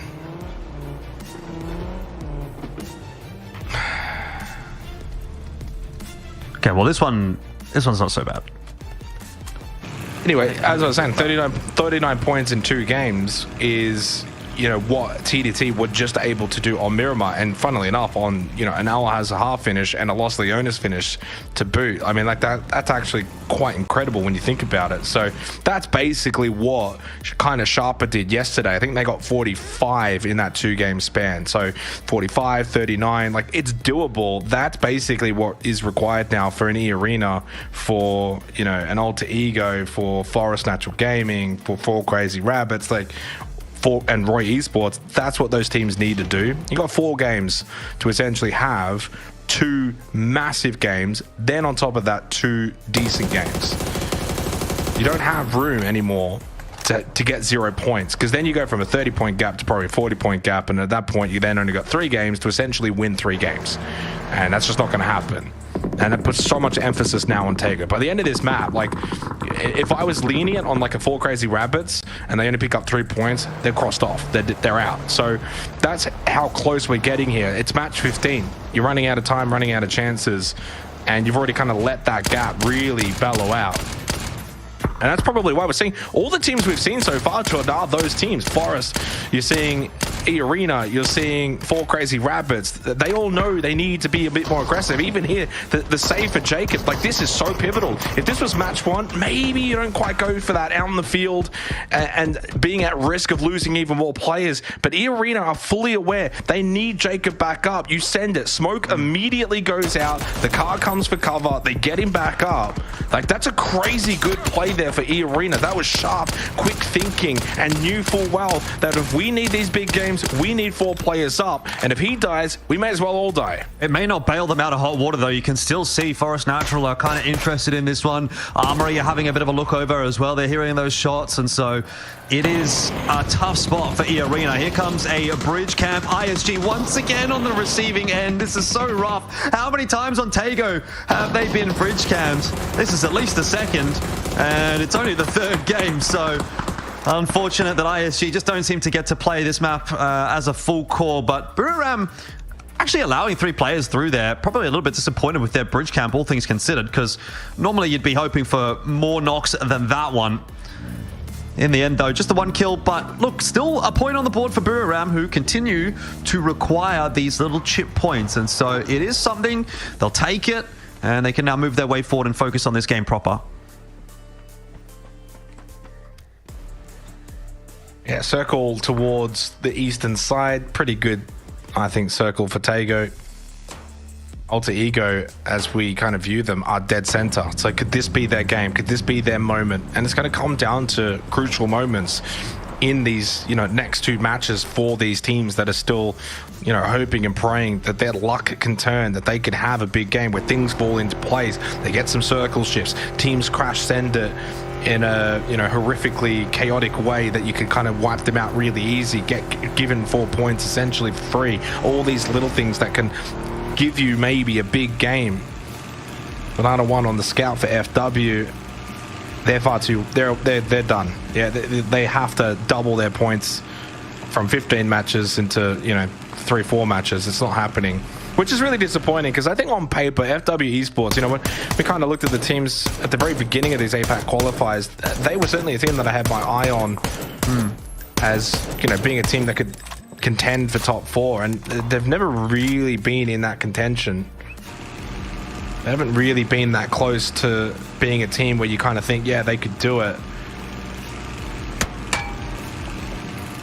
By the way, now as well, as we've gotten to match 15, Jordan, we've had 10 different winners, 10 different chicken dinner winners, 10 in the top 11. There's one that, of course, hasn't won a game that's in the top 11. They're in 3rd. It's Buriram. So they still haven't found that win. It will be intriguing to think over this game and the next 3 to follow. Could Buriram eventually find that win? A lot of the times in these qualification kind of tournaments, if you don't win a game, usually you don't qualify. So Buriram's going to have to buck that trend. They're right on that precipice, tied for 4th. So yeah, it's going to be one to watch. I mean, I think to an extent it is partly what is making me a little bit almost more confident that they're going to be able to do this, because they're still in the conversation without having had like one of those massive games that the other teams have got. You infer from that they've been a little bit more consistent across the board than the rest. So in a way that's almost like a positive thing. It's not great, obviously, that they haven't been able to convert any games. That's less than ideal. You're leaving some points on the table, but just to even be part of that conversation still, it does mean that they're doing some pretty good work elsewhere. This game is going to be a tough one again for Buriram, for example, to convert, because they are one of the last teams to work their way in. So I don't know that we're going to be seeing them pull off a win here either. Baron from... I mean, they're a good field play team. They can play the edge. They can come in late. I'm not too worried for them. If it was another team, yes. And all gamers, of course, they've given up that top spot, and they definitely cannot afford to be losing a fight at this point. Zayu was sitting in the corner, and the vault-in was not successful for him, as Tycon then loses his life as well. Are we seeing a little bit of a crumble here on the final day for All Gamers Global? There goes 2 players. There goes any chance of really having a big game here on Taego. Now down to just 2 players remaining in Destroy and Haisaki, and nothing Destroy can do there. But watch that nade obliterate him. And only so far a single kill point, and Haisaki sees another nade come in, and on 8 HP, one more nade gets thrown in, you're dead. There's nothing you can do about it. Goes for the first aid kit before the revive, and there is that nade, and indeed nothing he could do. One single point for All Gamers Global puts them on 118, 5 above Buriram and Sharper, and only 15 above Team Flash. For the team that looked pretty decent coming into the final day, it's been a bit of a horror show in the opening 3 matches. Yeah, rubbing my hands together at the possibility of something a little more interesting popping up than what we expected. FW Esports here, 5 kills on the board. Sixax is going to die. That was at the hands of TDT, who again continue their dream run for today. I don't know that FW are really in there at the moment, but they are certainly making a name for themselves in this particular game at least. And Raze needs to be a little bit careful. Yeah. Still got that. Well, he knows TDT there's one around here. Yeah, well, does he? Like, I mean, I guess he knows there's somewhere, but does he know that he's literally standing right next to him? Well, you'd think so. What a flash, by the way. He's not seeing for the next couple of years, this bloke. Yeah, that's a good observing right there, by the way. I mean, to kind of spot that bouncing off the wall, it just spots him on the right corner. Reyes couldn't hit the second shot. Had he done so, I think he would have got that knock. He vaults back in, so aggressive, and in the end, there is that elimination onto TDT. Now, I'm pretty certain they had a couple of kills to go with this. They got at least one. It wasn't. Onto yeah, I think they had a couple. So, but they also have a pretty decent lead to everyone else, so it's not quite as a calamity as, say, All Gamers, but fascinating that 1 and 2 on the leaderboard are out first here on Taego. This keeps things spicy, Jordan. It's a consideration for sure, but we'll need to see one of these lower teams kind of pick the pace up in addition to that to make it really interesting. Could it be E-Arena? I know I've kept talking about E-Arena, probably more than has been warranted given their performance in this qualifier, but I just remember watching them last year in those PGS events and thinking, you know what, these guys are the real deal. And unfortunately, it hasn't been quite as solid from them in 2025 as what it was in at least the first half of 2024. I think they did sort of start to slow down a little bit in 2024 as well. So maybe it was more of an over-performance than anything else in that PGS era, but hopefully E-Arena can get something together. Hopefully Forest Natural can as well, though they're down to at least a duo. Or trio, I should say. Yeah, they're down to a trio. As I take a quick look at the map. Oh, here we go.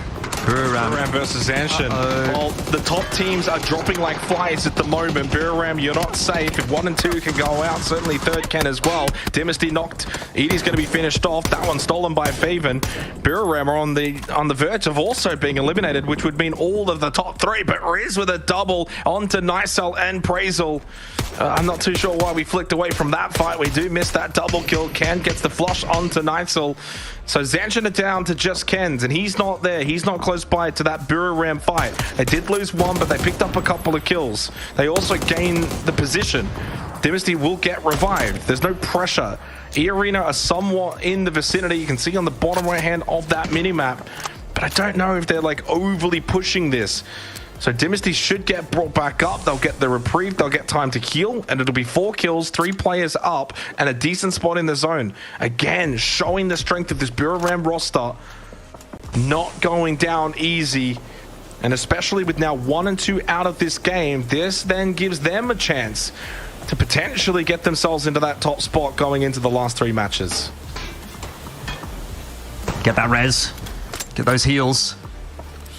I don't know, man. We see Buriram in these kinds of situations all the time, though, don't we? Where they just find themselves like in the center of a field, in the center of a zone. And you look at that on the map stream and you think, oh, that's great. They're in the middle of the zone. And then the zone pulls in and then there's like 3 or 4 teams around them and they're kind of cooked.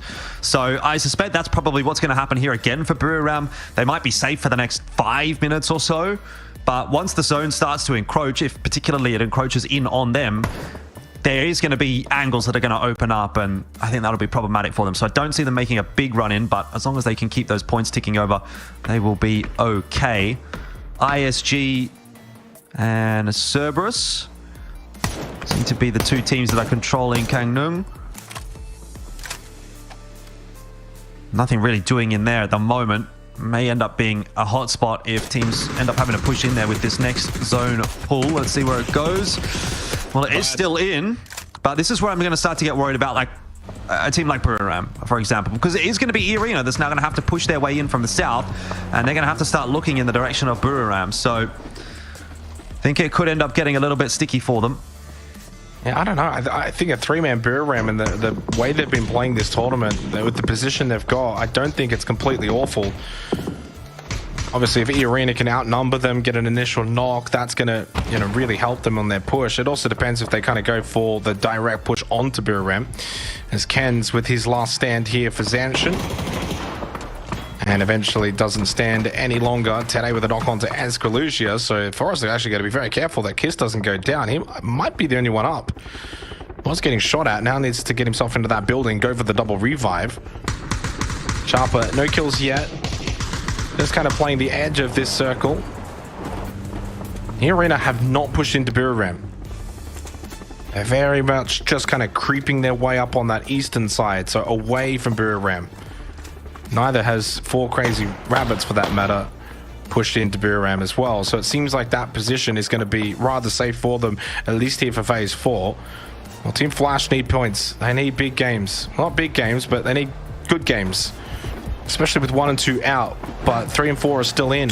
No kills, 4 players up, coming in late. I tell you what, this would be a huge win against Sharper, Jordan. This, like, either way, big for Sharper or big for Team Flash. This is actually massive. But these two teams that are 4th and 5th, that 5th team needs to be taking out the 4th team to catch up to them. What better way than to get the 4 kill points yourself and stop them from getting anything else this game? Shanks with a knockdown onto Samoy. The time starting to really run out for Alter Ego. Binek, oh, this is crazy stuff. Goes for the swap. Long Axe and Binek both knocked down. In fact, just completely obliterated.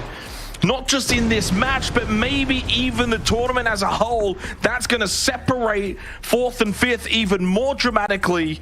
That is not what Team Flash needed. Super aggressive play that does not pay off. There were many different ways they could have played that. I think they wanted to try and rotate past instead of taking the fight, thinking this is a position that's on the edge. We don't want to fight this. But then if you don't want to fight this, why are you trying to fight out of the vehicle? Yeah, that was the worst way that possibly could have gone down for Team Flash. Every single kill went over to Sharper. They didn't even get a single knock. It's the perfect transition for Sharper going into this mid game. And they clear out their side of the zone pretty nicely, although they are now starting to push out onto Alter Ego, which may end up being something that could cost them, and they have been made aware of FCR's position up on that hill, which will make it a less viable option. And so they're just going to back off instead. Exquisite on his way through. He's just going to leave Thunders behind that rock. It does seem to be a pretty safe position for the moment. So this is not a bad move for Sharper, and they've got to start to think as well about what are we doing in the next 40 seconds or so, because once this zone starts to move, they too are also going to have to move, and that may mean their days are going to be numbered for this game in particular. There's not a whole lot of room left. Buriram is sitting pretty with this circle on the south side. Yeah. All these teams that are, you know, wrapping out on the edge are going to basically fight each other. Alter Ego and Sharper right now. Oh, exquisite. Good knockdown onto Egba. While this will not solidify top 4 for Sharper, it just continues to put them one step closer to the Esports World Cup. 5 kills now. Gotta remember, 1 and 2 are out this game early, TDT and all gamers. So for Sharper, for Buriram, you're catching up to those top 2 teams. Not only that, but you're now putting a gap on Team Flash. Jaxi knocked down onto Neurons. The Arena cannot afford to be losing players here, but they're not getting any res. Zizzy and Jacob will play as a duo from this point onwards. That's pretty good for Buriram because it limits the potential of any kind of pinch. If eventually a winner comes out on the west or the east, either way, they're going to be wounded. I still love this spot for Buriram, even as a trio. They're set up really nicely here on match 15. Esqualusia with that knock onto Duckmite. Forest Natural are going to look to try to put together another good game today. It hasn't been the perfect day from them, but it's been decent enough so far. And if they could win this fight, if they could go deep here on Taego, then things might start to get a little bit more interesting for them. It's a 1-for-1 so far as Zest is going to go to the floor. He'll actually be finished off. Scapping feels like the X factor. He's on the outskirts here. Around the fence will lose the duel against Simon T, and that might just be that for Forest Natural Gaming, unfortunately. Not only for this game, but also for their chances of making a run deeper on in. One team, though, that we do still need to keep an eye on is E-Arena. They just picked up that final knock on to Roy, who've now been eliminated. Forest Natural in 9 and into the top 8. But E-Arena, I wonder if there's anything else to be said for them here, as again, with a big game, with a decent game here, or a big game in the next couple, maybe still something. But it is starting to feel like the chances are getting limited for those teams that are in the middle of the pack, as we do see for the most part the top teams are banking those checks. The only team that's really missed out so far from that top 4 pack has been All Gamers. I mean, Buriram are in here still alive. They're doing okay. Sharp has been doing okay. TDT definitely doubling down. Obviously, Team Flash have sort of fallen off the pace a little bit, but you've still got a strong cohort at the top. And Buriram maintain a solid position here if they can continue to gatekeep Sharper and E-Arena out of this spot.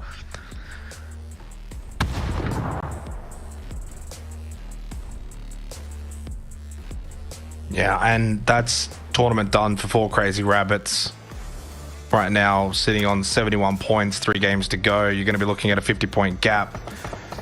And honestly, with the way this game has shaped out, I know that obviously All Gamers and TDT went out early, Jordan, but with Buriram and Sharper having the games that they've had, yeah, those are still 2 teams in the top 4. That extends that gap. You go from a 30-40 point gap to probably now a 40-50 point gap. 3 then games are all that's left.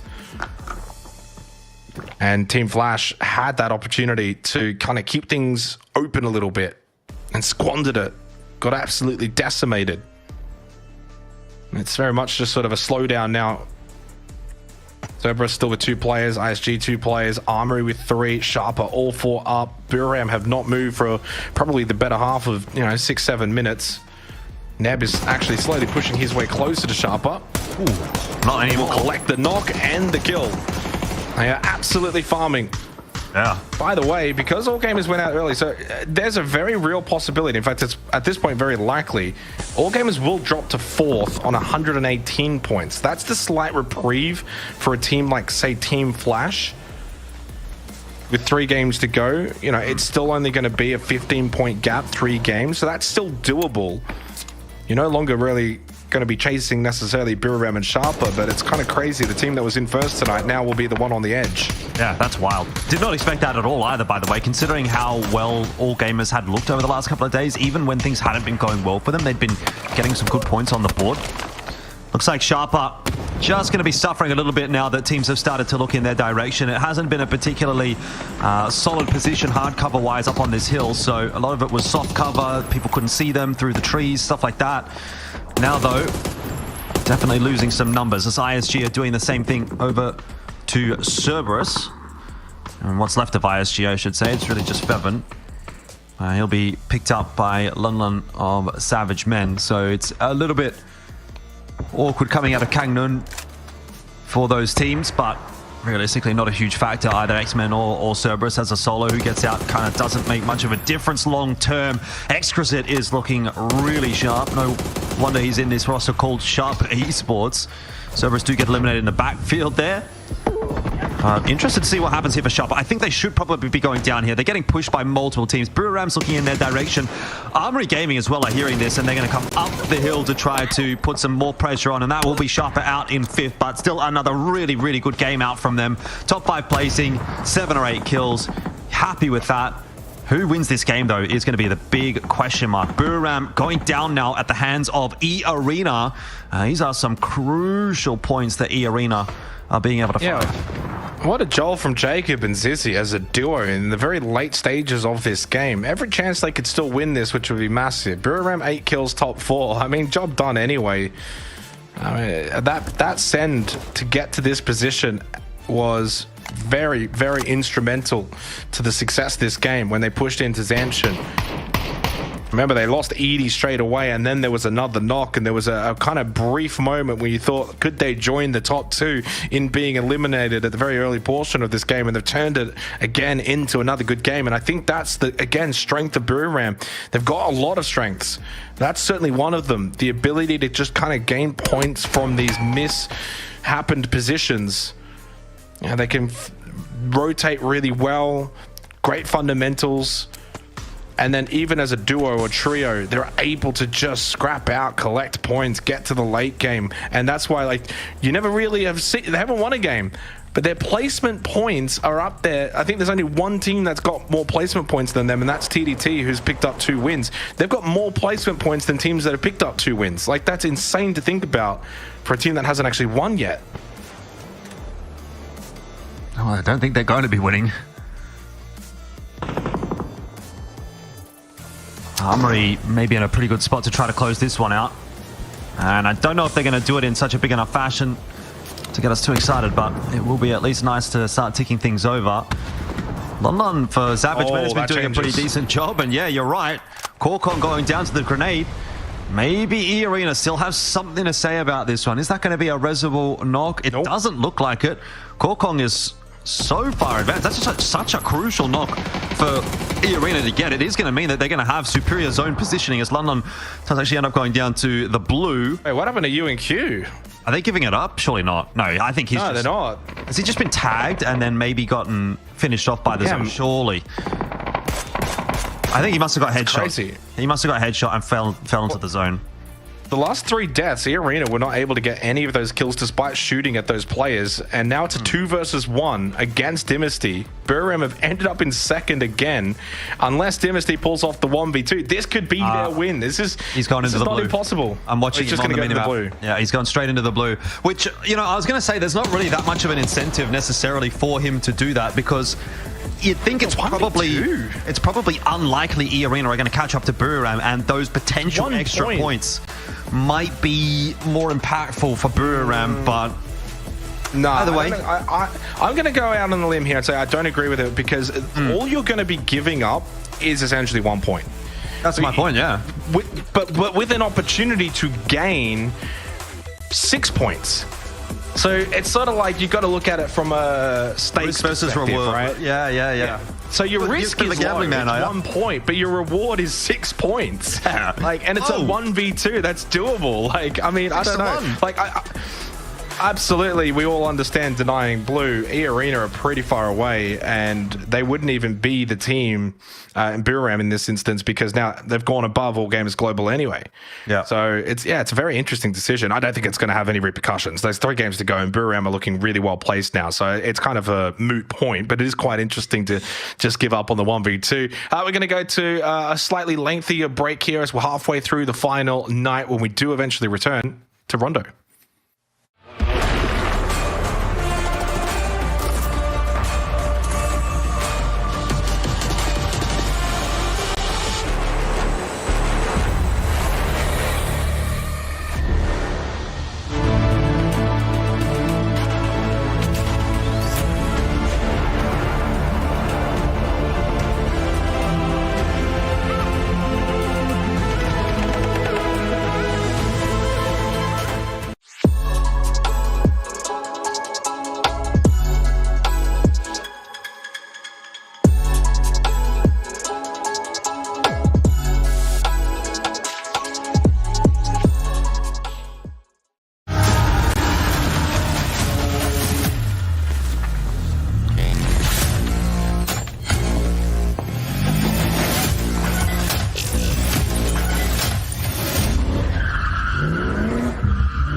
2, 1, go.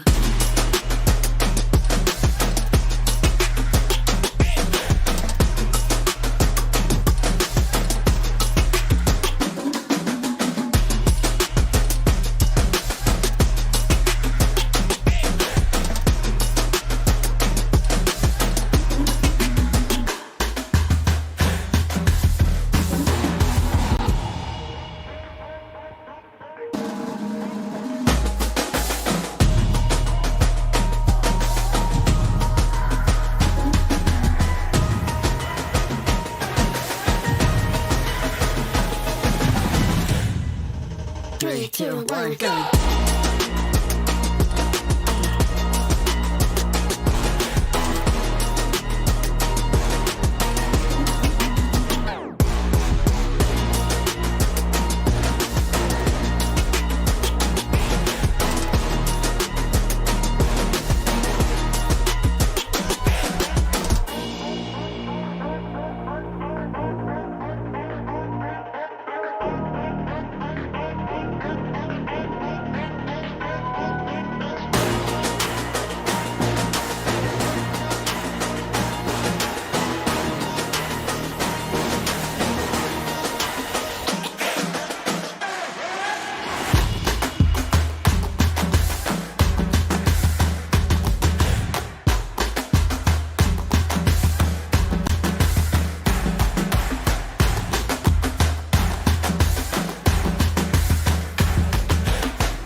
Three, two, one, go.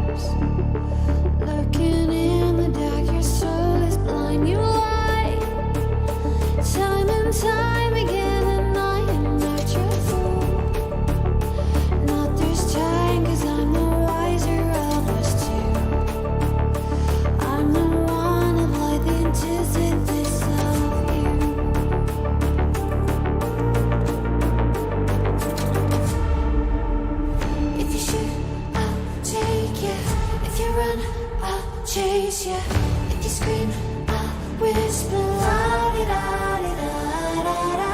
This is all you ever wanted. Take it all, you deserve it. This is how we're gonna end it. La di da di da da. Take it all, you deserve it. Take it all, you deserve it. Giving back the freedom you want to destroy. And my power's way too strong for you, so try. 'Cause you can dominate and know will you survive.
saw E-Arena take out Taego in a unconventional fashion, of course, due to the blue denial that we saw from Miramar. Miramar themselves have now actually got themselves into first place, Jordan, despite even getting a win.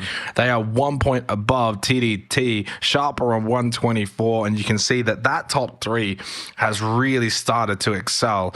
All Gamers Global, who were first at the start of tonight, have only picked up 8 points so far, 16 points the gap to Team Flash. And of course, as you can see, E-Arena now up into 6, but still some work to do. Yeah, most definitely. Look, I don't know. Is it enough to say that E-Arena is back in with a bit of a sniff? Team Flash have obviously dropped off the pace. I think if you're going to say that Team Flash is still in with a crack, maybe we kind of have to extend that same olive branch over to E-Arena, but it certainly would require, at least in the case of those two teams, another couple of good games. And then if we're going anywhere further down the list for Forest Natural, for example, probably the last 3 of these games have to all be good ones to be able to make it. And then you're also working under the assumption that All Gamers continues to slow things down. They started today at 111 points, if I'm not wrong. So 8 points out of the first 3 games today. It's not really been their day. And it would be pretty surprising to see All Gamers fall off and actually fall out of the top 5. But that is really only feeling like a possibility because of their own fall off, rather than because any of the other teams are doing enough, right? Like Team Flash haven't really done enough to convince me. E-Arena, even with the win, Forest Gaming, even with the win, haven't made me think, yeah, they can do this. It's only really like, is All Gamers actually going to be their own worst enemy here and let this happen somehow? Because all it really takes for All Gamers is like 1 or 2, like 4 or 5 point games, and you're probably in the clear. But they haven't been able to do that yet. So as long as All Gamers continues to slide, maybe there's a chance. Booram up to 128, TDT at 127. They're feeling pretty okay. Sharper even at 124. You know, you're talking 21 point gap between Sharper and number 5. It's a lot with 3 games to go. It's workable with 3 games. So I think we get to the point where there's 21 points with only 2 games remaining. At that point, you don't expect that you're going to be able to overcome that. That's just not enough time, unfortunately, for a team like Team Flash or E-Arena. So it's going to have to happen here for Team Flash or E-Arena, or AG is going to have to continue to fumble. And there's really no other worlds where anything too crazy actually ends up occurring, I don't think. Game 6, which was the final game back on night 1, was a 13-kill win for Team Flash. They need something like that again, don't they? They really do. 16 points the gap, but they went into tonight 20 points behind All Gamers Global. So they've only actually, in 3 matches, closed that gap by 4 points. 3 matches to go. So you can't just, close it again by 4. You're not going to get into the top 4. E-Arena started the night on 66 points, then up to 96. So 30 through the opening 3 games. So if you were to extrapolate that a little bit and say, well, let's just say hypothetically they get 30 in the next 3 games as well for a 60-point night. That's 126 points, which as things stand, 7 points clear of All Gamers Global, who have only picked up 8 points so far tonight. So I'm not definitely saying E-Arena are out of this. Obviously, Team Flash are not out of this. And I will extend an olive branch to Forest Natural Gaming at 88 points. But they're going to have to be really good over these next 3 games. Bluntly, 8th and below are all out for me now. I've got markers through all of them. I'm going to take the plunge and say from Roy Esports, Armory Gaming, Alter Ego, all of them, done. 3 games to go. Yeah. The only world in which any of those teams could do anything now is essentially 3 back-to-back-to-back wins. Yep. What a fall from grace it's been for Roy as well. On day 1, we really had high hopes for them. They looked very, very good. But they just haven't been able to find that consistency over day 2 and day 3. And I think in a lot of instances, they have looked uncomfortable when they haven't been given favorable situations. So again, what I was saying in the last game, they work well when the game is working for them, but when it's not, they don't seem to be the kind of team that has that fallback and that ability to be able to pick up points against the odds, when they've got the disadvantages. So it's tough to really make an argument for them here unless they get extremely lucky going forward. Phase 1 circle is here in the books, and it's going to go straight over the top of the likes of TDT. So you can imagine that there's a pretty reasonable chance that TDT will be scraping together, let's say at least 1 or 2 points out of this game. They don't have to go for any crazy wacky rotates or anything like that. And 1 or 2 points right now for TDT is going to be more than enough. ISG on their way out of Jadena City. And they will, for the first time in a long time, feel like they might actually be one of the faster rotators, because they typically are a team that has these weaker drop locations out toward the extremities on most maps. And in this instance, that's actually played in their favor because the zone has pulled in their direction. So they'll be happily over that bridge and trying to find somewhere to hole up and see if they can put together any good finishes to this EWC qualifier. What has been largely unsuccessful. There's one last notion that we usually only bring up towards the end of a tournament, Jordan, and that's hot dropping / rotate camping as we head into Erangel after this, right? So if you're a Team Flash, do you think about that against All Gamers Global? If the gap is around, let's just say hypothetically it's around the same kind of margin it is now, or maybe even slightly less, do you think about that either match 5 or 6 tonight? Yeah, I think it really does depend on what the gap is going to be. A 16-point gap, you might have to go for something that ambitious, right? Because you almost need to ensure that your opponent is done.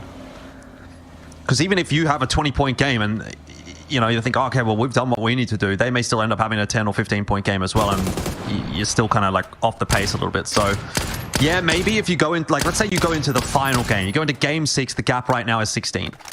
I think there's no way for you to guarantee a win other than to hot drop and win that hot drop. Otherwise, you're kind of just leaving it a little bit too much up to fate, destiny, I don't know, the zone. So yeah, I think it's definitely a consideration for them. Probably not just yet. Probably not going into game 5. But game 6, it wouldn't be too surprising if we saw that. I think game 5 happens if the gap extends off of this game. Yeah, maybe. Or at least it's discussed and thought about. I feel like in modern PUBG, we see it so less and less. Doesn't happen that often, does it? A big little scrap happening here on the very edge of the circle for phase 1, and All Gamers Global can hear this commotion and think, well, this could be a really good chance to maybe pull up, get a couple of kills. Got to be careful you don't get then driven by. He's going to get run over by Mem. You don't want to kind of enter the mess. You want to stay on the outside of it and kind of convert. Himas did get knocked down by Egba. That's not what you don't want. But Egba's completely by himself, so they'll collect the kill, they'll get the res. Oh, it's just not a good day at the office for Zanshin, is it? And here's the important points. All Gamers going and giving Haisaki a pat on the back after that one. He's picked up 1. And 1 doesn't sound like much, but that's going to be another 2 points there as Taekon picks up another. And it is all important for All Gamers as they were just kind of holding on to a small lead, but it seems like it is starting to grow. The gap between 4 and 5 as Team Flash are looking at that with despair, and All Gamers, they are hunting, they are looking for alter ego. Haisaki on the way forward. He's being peppered by Simoy. He's going to go down as well. Maybe they've overextended their imagination. Oh, no. Taekon and Haisaki have gone down. They got too eager. And all of a sudden, they are turning gold into dust. And All Gamers... Simoy that's playing that anchor, the south of that mini-map, helping out Trick. Trick as well getting involved. And it's a last stand here for Alter Ego against an All Gamers Global team that certainly cannot be affording to get wiped out here. Now, they've picked up some points. They've picked up some kill points, so they've extended that gap ever so slightly to Team Flash. You can see Trick is like seeing the UAZ in the background. It's like, no, we're not going to let you come and pick these guys up, Destroy. Destroy will be the smart player, though, and pull up at this little ridge. Trick expecting him all closer to the left. Well, clearly a little bit of damage now done on to All Gamers, regardless of what happens from here with Taekon's elimination. But this should be a 5th kill gained coming up for Destroy as Trick, I think, just hiding behind that tree. Himas trying to smoke off Simoy and block his vision. Haisaki is still bleeding, but now getting revived, or at least should be getting revived any time now. Yeah, this is looking like it's probably worth it in the end for All Gamers. It's a good shout from Simoy, but not enough. And yeah, if you're All Gamers, you take that 5 points for 1 player down. I think that's all good. Trick will be finished off there as well. So there's another point secured for All Gamers. And that's 6 for 1. That's great ratio. And that's so devastating for Team Flash. It is. It is. Unless you go on to have a big game now, Team Flash are really in hot water. Not to mention even the arena. Then just like that, you go above Sharper. Sharper now go 124. And we said the cutoff was going to be kind of around the 120s. So we might be a little bit off, might be closer to the 130s, but I don't know if Team Flash are going to get, the 30 points required in the last 3 games the way they're playing tonight. Yeah, I think it will end up actually being a little closer to the 130s just because of the fact that we have a bit of a sponge towards the top end, and Zanshin is that team that's kind of like missing out on those extra points, right? You see Zanshin at 17 right now. You'd think they probably should be maybe like somewhere around 30 or 40 points. So you distribute those extra 15, 20, 25 points over the top 3 or 4 teams, and that's what gets, 4th place from 120 up to like 125, 130, for example. And unfortunately, that makes the job even more difficult for those teams in the middle of the pack, that there's just, slightly more points on offer here for those guys at the top. So yeah, that does bump the points total, or the predicted points total, up a touch. A conversation point for a little bit later on. FWE Sports doing some scouting here, courtesy of Banana One. That could actually be an airplane name. This is Banana One to the air traffic control. Yeah, it almost looks like an air traffic control tower, that one there too. Some Buriram rotating past. And Ruiz has just spotted out Xavier. So there you go, another point for the team in the top 4. Why not? Yeah, they're just starting to soak, aren't they, towards the back end of this tournament, which isn't really too surprising because naturally there's a lot of teams now that know they can't make it, they can't get to the Esports World Cup, that they can't make top 4. So you kind of let your guard down a little bit more careless, and you're not as fast. Like, let's be honest, Leo dying there, he's not, totally mad at himself. It's like, oh, well, we can't make it anyway. We haven't really been able to make it all night tonight anyway. We're just playing this out. So that means teams like Buriram can kind of just farm, be a little bit more aggressive. Do lose Dynasty. He needs to win that fight, and he does, and that's the last player. There's 4 points for Buriram United, and that's going to see them go to 132 points now. Yeah. Grim for anyone that's not inside the top 4 is the way that I would describe it today. FWE Sports with the seat swap onto Forest Gaming. Kiss is going to go down. Esquilusia will grab himself the trade. Here comes a potential run over attempt as well. Doesn't look like that's going to end up happening. Kiss will be finished off. Esquilusia maybe missed rise or just didn't quite get there in the end. Banana One. He's in to assist. It was a rough landing. I've been on a couple of those myself, Xenox, but it works out in the end. And FWE Esports are going to be able to get back up to 4. They get themselves a kill point onto Forest Natural. And again, it's kind of the opposite of what you would want if you wanted a close finish. Forest Natural was, again, an outside shot, but maybe a shot. And unfortunately with 3, it's going to make the job even more difficult. So we're getting points in the back pocket for the top 4, and the teams that are trying to catch them suffering some losses. You put 2 and 2 together, you get 4. I'm pretty good at maths, Xenox. I did it in grade 12. I'm sure you are as well. I'm seeing the picture that's getting painted for me. And it would seem that things are starting to slowly but surely get locked in, as Esquilusia also is going to fall to his death after getting knocked out of the vehicle. And so I think Forest Natural, we can start to say, are probably falling out of this race as well.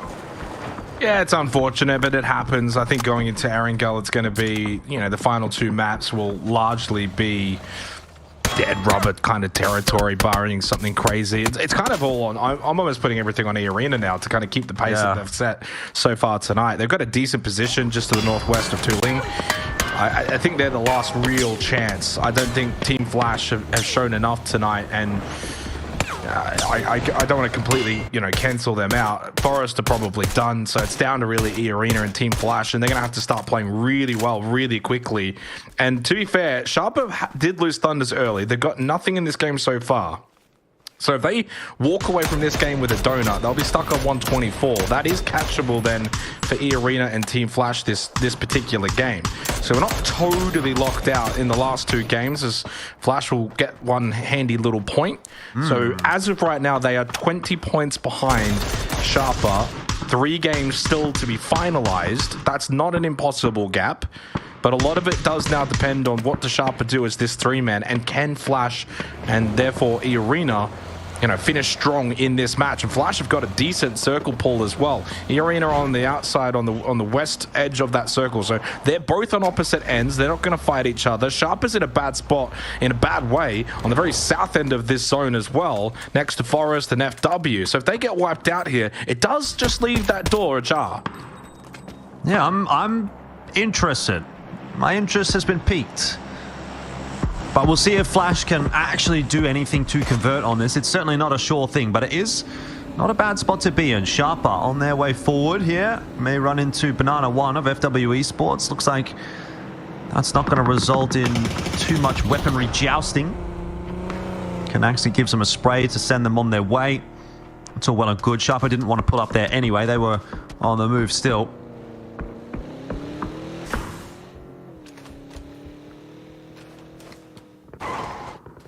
I think we, at this point, are kind of just waiting with bated breath for the next couple of minutes to see where this next pool goes, to see whether or not it will go over the top of Team Flash. The unfortunate reality is they're probably just a little bit too close to the water to get a really favorable pool here.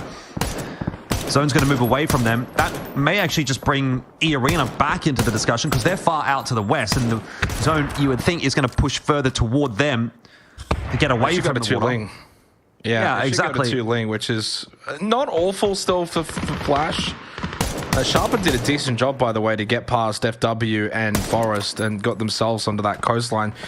If Flash only knew, if they only knew what we knew, they would probably hard push towards that three-man Sharper and wipe them out as soon as possible. As AG, speaking of wiping out, Armory Gaming get rid of Cerberus. And this is the other AG, and All Gamers Global. And their handy 5 kills at the start of this game has set them up nicely, despite being certainly out of position right now. Seymour's coming in from the blues. He's only just popped back up on the map stream. He's so far out. So I don't know how he's still alive, but he's kicking. Here comes All Gamers as well. 5 points on the board this game for them so far. Oh, do they feed Sharper? That would be horrible for Flash. They may well. They are about to go past them. Shots coming across. The connections are not really there. There was FW and Sharper both having a crack, but pretty long-range sprays. Not really going to result in too much. All Gamers are going to keep on going, and they're going to keep going in the direction of Team Flash. It could be a pretty busy side of the zone in just a second. Some shots coming through actually now for All Gamers. 2 knocks I could see very quickly there in the kill feed. Not sure how many of those have ended up actually being converted. Looks like Destroy and Haisaki are dead. Yeah. So Himas and all of them sending it straight to Quaisama, and one more as well. So there you go. Quaisama gets the kill onto Himas. Couldn't quite see it because of the split screen, but it is All Gamers Global that are out. So they got the 5 kill points. That's decent enough. Gets them into 125. So, I mean, like, they're only 1 point above Sharper Esports. So both All Gamers Global and Sharper, by no means are they safe going into Erangel. It leaves that door ajar. But you've got to punish that now if you're flashing, if you're E-Arena, and they've just lost Neurons. And they might not be done. They might lose a couple more. They got pinched. Roy from a distance, and Van Nye and TDT up close. 3 kills for TDT. At this point, I'm pretty firmly thinking that they're going to be able to qualify with 2 games to go. And unfortunately for E-Arena, you're going to have to just stack the bus. I think just a duo in that bus as well. So I'm not imagining they're going to pick up the points necessary as they head into 2 Ling. No kills, duo. And while we saw a duo earlier on in Zizzy and Jacob on Taego do a really good job of closing the game out for E-Arena, this is going to be an even more difficult task. Yeah, most definitely. And the thing is, E-Arena, they can't even afford to, like, just close it out, you know? They need to close it out with some serious kill points on the board as well, and that just doesn't really seem doable here with only the 2. The grenade's going to land onto Lyric's position. He was really stuck, couldn't do anything, so I think Jacob's just going to have to let him die and see if he can hope to do anything on his own here. But it doesn't look like Armory are particularly keen on sharing this little slice of the world. Somehow that Molotov hasn't actually ticked onto Jacob.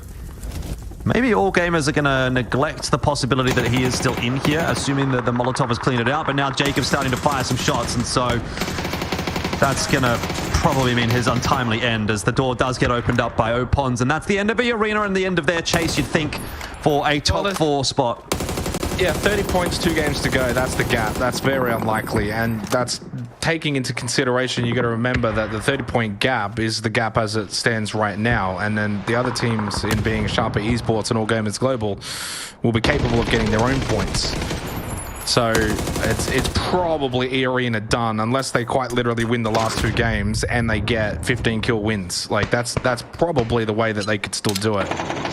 You would imagine that's very unlikely. So now down to Team Flash to see if they can give us a little bit of spiciness and entertainment going into the last 2 games of Erangel. We need Team Flash, we as neutrals and viewers, to have some entertainment going into the last 2 games to do well in this match. Otherwise, that door, which was slightly left ajar, may just well close shut going into the homestand finish.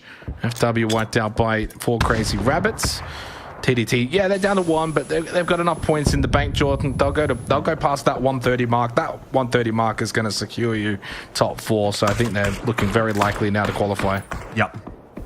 Yeah, it seems like really the last hope for anything in terms of a battle for top 4 really is Team Flash at this point. They are still pretty strong in this game. Buriram may be losing Edie in a second, although he just gets a nice cheeky peek on the Setsuna.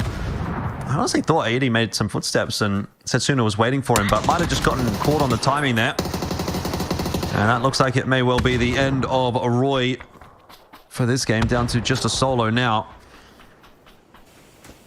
Team Flash are going to be our pivotal conversation point. They are really the only one that is still in the race for a top 4 that isn't already there. And this is a game that could work out for them.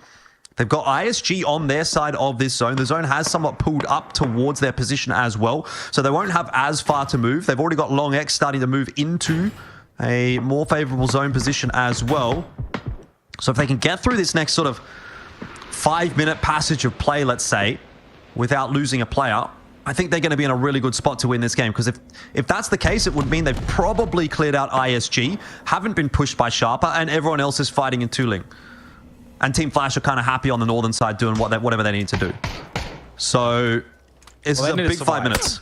Exactly. They just need to survive right now. I know they're going to want kills and need kills, but you got to keep 4 up late game and then get the kills late game.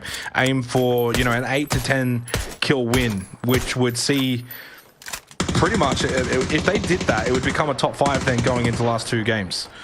So they've got to just have the patience here and not think of this as, you know, this is not the last game. Like, you don't need to go out and go farm the lobby to overcome an incredibly large deficit. So just relax a little bit. You got good zone position. Let those into Ling battle each other. Let them take each other out. Get yourself top 4 players up. Good utility. And I think that's what they're doing. So I'm really liking what I'm seeing from Team Flash right now and the way they're playing this. I think this is some really good PUBG from them. And I think you said it before earlier on the broadcast, Jordan, that Team Flash play at their best when they're in these kind of good positions in the zone late game. It's just getting here that's been their issue. But when they do get here, they've been successful. We saw that back on day 1 when they got a 13 kill win. Yeah, exactly. We'll see if they can get there. There's still a little bit of a jury's out type situation. But they do seem to be in a bit of a better spot than at least the guys stuck inside of Tooling. I think Armory are going to have a real difficult time of capitalizing on a game like this, just purely because not only do they have to fight the teams inside Tooling, but they'll have to be worried about the guys up on top of it as well. Like Buriram, as soon as all gamers sort of pop their heads up, are going to start having some shots in there as well. My main concern for Team Flash at the moment is Sharper. Like, this ridge that Sharper have got is actually insane.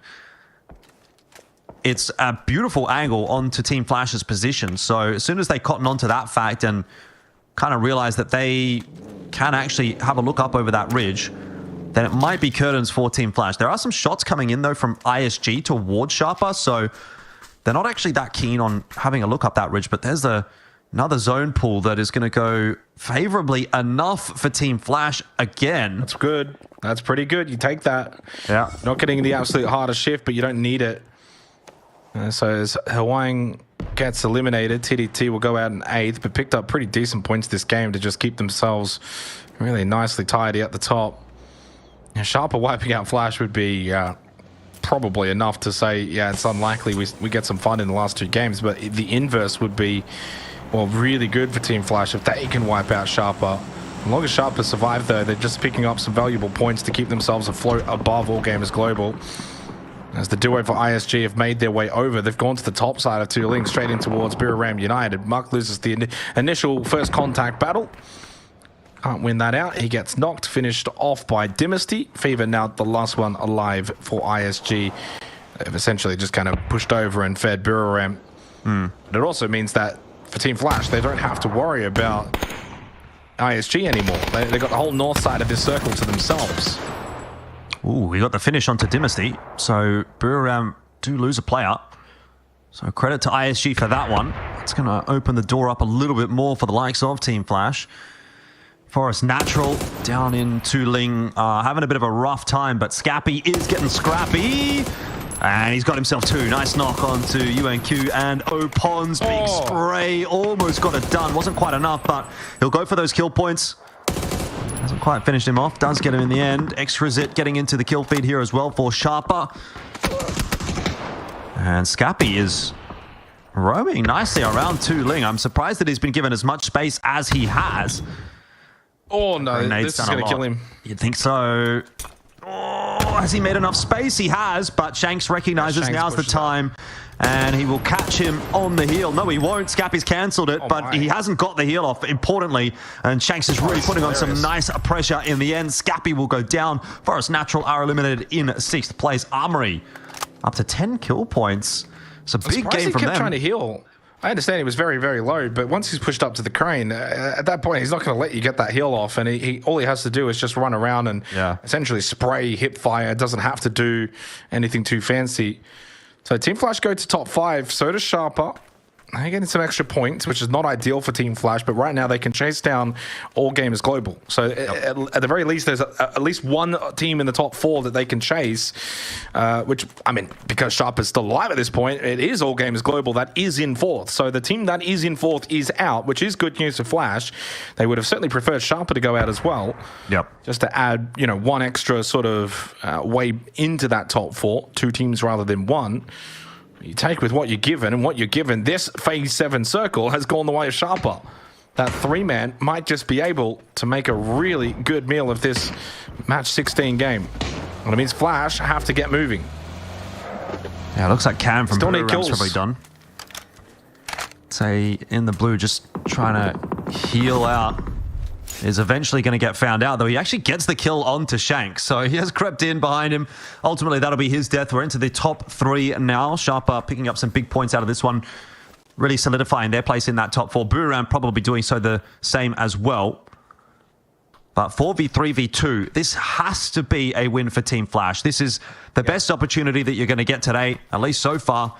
Honestly, they're hoping that this is not going to be the best opportunity that they'll get today, but it may well be, right? So you're going to have to convert on it. Well, the unfortunate reality of the Tuling, POI is it's kind of a twofold. It's great for the placements in the late game, but you're not going to get kills. So, and you don't really want to push in there to go get those kills, because then you're moving away from what is a safe position to then put yourself in a more risky position, which, considering we've still got 2 games on Erangel, they don't need to do that just yet. Had this been like the last game of Erangel, they might have decided, guys, we need the kills. We're going to have to just push in and see what we can do. The reality is, if they win this game, it might only end up being a 5-kill win. And we saw the denial in the last game, Jordan. This actually ends up being a potential denial opportunity for Sharper now that they know Flash, is this deep, is this late? And if Exquisite does die and doesn't get brought back up, and being a duo against the 4-man, you just deny. Well, here comes the sweep. This is when you should deny. That is going to be the end of 4 Crazy Rabbits. Another point there for Long X and Team Flash. On the topic of the deny, I'm not really seeing any moves in that direction right now from Sharper. They seem happy to try to take this fight, at least for the moment. Tossing out the smokes and the deployable cover. Keisama is finding himself that flanking angle and will confirm the kill point onto Extrazit as well. This will end up being a 6-kill win in an ideal world for Team Flash. Jadeite, he has now gone down to the zone. Hungbo ditch. Surely. Okay, they've got it. Did miss out on that 1 point, though, I think, onto Jadeite. Yeah. Oh, 5-kill win. That's 15 points. That will put Team Flash up to 118. Would have been 6. I believe, roughly 7 or 8 points behind all gamers with 2 games to go. I mean, that's really close. That's single digits. That's nasty territory. If you're all gamers global, you start to just be a little bit stressed going into Erangel now to think you started tonight up in first place, and now with 2 games to go, you could still potentially miss out. In the end, getting that win for Team Flash, they absolutely needed it, but they'll be kicking themselves that maybe they couldn't squeeze out an extra 3 or 4 kills in there to really solidify that win. But you take with what you get, and what they got was the 2-link circle where the vast majority of the action really was. I thought they played a really, really good game of PUBG there, and Sharper too, to their credit, as a 3-man from the onset to get second and still pick up a couple of kill points sets them up beautifully going into the last 2 games. Short break. When we come back, we head to Erangel as we look to close out these qualifiers.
So the race is down to 5. With that chicken dinner, it is Team Flash who find themselves 6 points, Jordan, behind 4th place All Gamers Global.